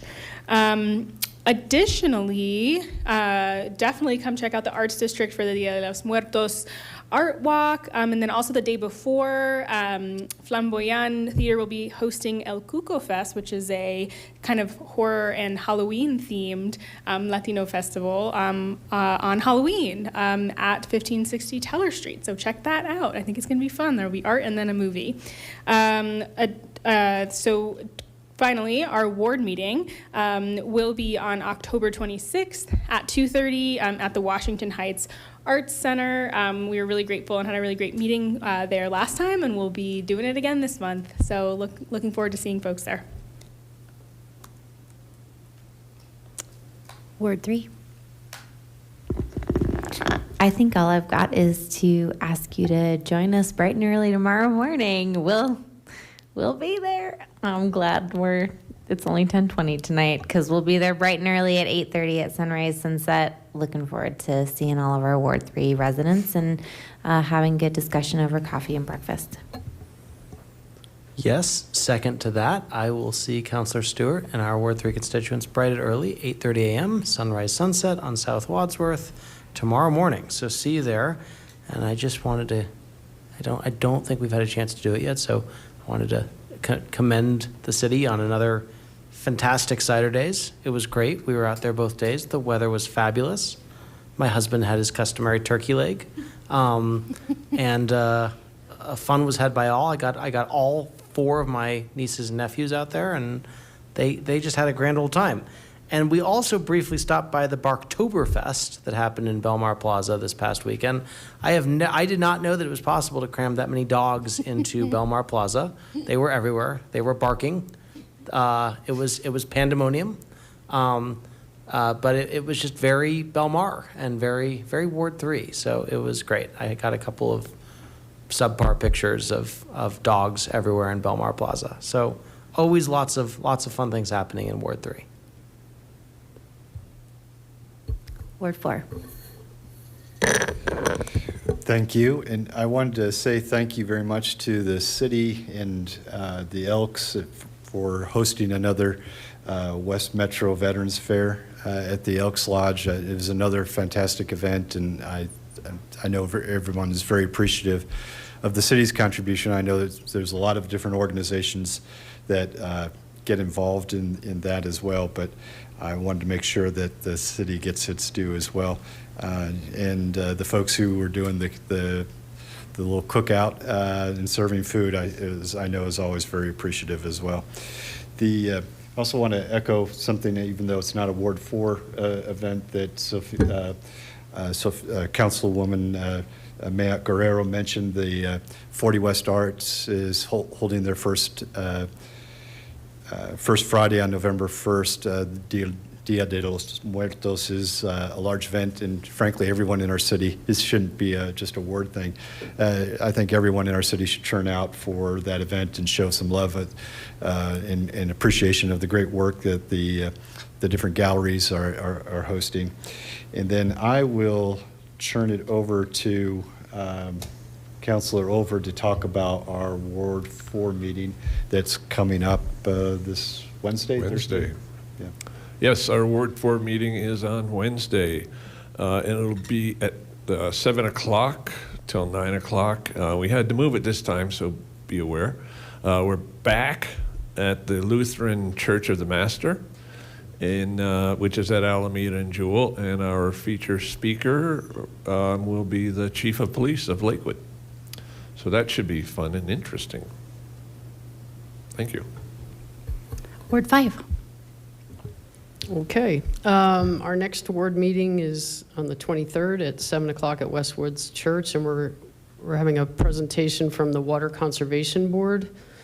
I had an opportunity to go to a meeting at Westgate Elementary for the School Connect program. I know some of you may be familiar with it, but it's a new program that they're rolling out, which should help facilitate kind of networking between schools and staff and volunteers in terms of identifying the needs of particular schools and if one school has a glut of school supplies and another school might need them, there's a means to communicate on that and help each other out.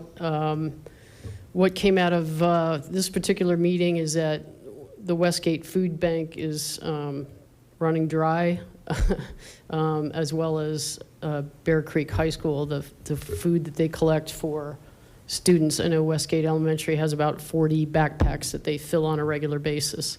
So anybody that is so inclined, they could use some donations. There's also a Love Your School Day this Thursday at Westgate Elementary, and they're painting the external the annex classroom, otherwise known as the hub, and they're still looking for a couple volunteers for that. I have a link to it, and Ruben Bueno is the point of contact. They need people to help set up, clean up, do painting. I'm bringing a ladder. Not planning on climbing up on it, but I'm bringing a ladder. But again, they're looking for support with that. So if anybody's available to help out, it's a great opportunity to improve the appearance of the outside of the school and make the neighbors happy, as well as, improve the appearance and the cleanliness overall. So, thank you. Well, lots of notes out of that. I'll just make a few comments. It is actually I call neighborhood association meeting season. We have lots of annual meetings that go on September through October, and maybe even into early November. And it's a great opportunity for anybody involved in a neighborhood association or homeowners association to invite your city councilors out.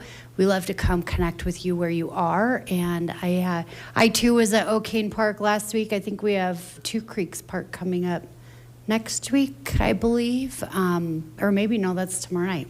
So number of things going on. So anybody involved, please do reach out to council. see if we might be able to come in and give you updates from the city. We'd love to be able to do that. First Friday, I will be volunteering at an undisclosed location for Dia de los Muertos. I'm very excited to be up joining everybody and actually rolling up my sleeves and getting my hands probably wet. So very excited there.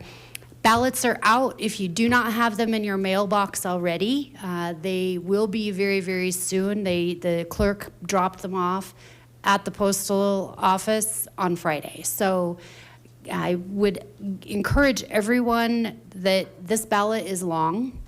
We are fortunate in Jefferson County that this ballot is only 2 sides, 1 sheet. Denver has 3 sheets, so we are fortunate. But it will take some time. So, give yourself plenty of time to go through all the ballot initiatives, learn, and I would encourage you to also reach out to others. If you're tuning into this meeting, you're probably more knowledgeable than many of the people around you, and people will need help trying to discern some of these decisions that they're making in November. So reach out, see who you might be able to assist, and we'd love to be able to answer any questions you may have for us too. Coming up, I do quick shout out to share with our community of a very exciting thing that's going on this Wednesday afternoon. The Jeffco Historical Commission will be honoring and enshrining one of Lakewood's longtime residents. Her name is Rita Peterson, lives in Ward 3, and is for over 40 years been doing preservation work in our community and has actually a long history in the Bear Creek community here in Lakewood. So I'm very excited to go up there and visit that to see her get her award. And last note I have, next week we are back to the very wieldy conversation around the $300+ million budget that we get to pass. For those of you watching, we actually have 3 budgets that we'll ultimately be working on next week. We've got revised 2024, 2025, and the, now I'm just thinking LRA, the Lakewood Reinvestment Authority budget will be occurring that night as well. So the city council meeting and the budget that is affecting the broader city will actually be early next week. We'll be starting at 6 p.m. And the LRA meeting, the LRA budget will be discussed at 8-ish p.m. thereafter. So quick note, if you're used to chiming in and are joining in at 7 p.m., that will be a little bit different next week. And with that, that's all the business that we have tonight. So we will go ahead and adjourn the meeting. Thank you, everyone.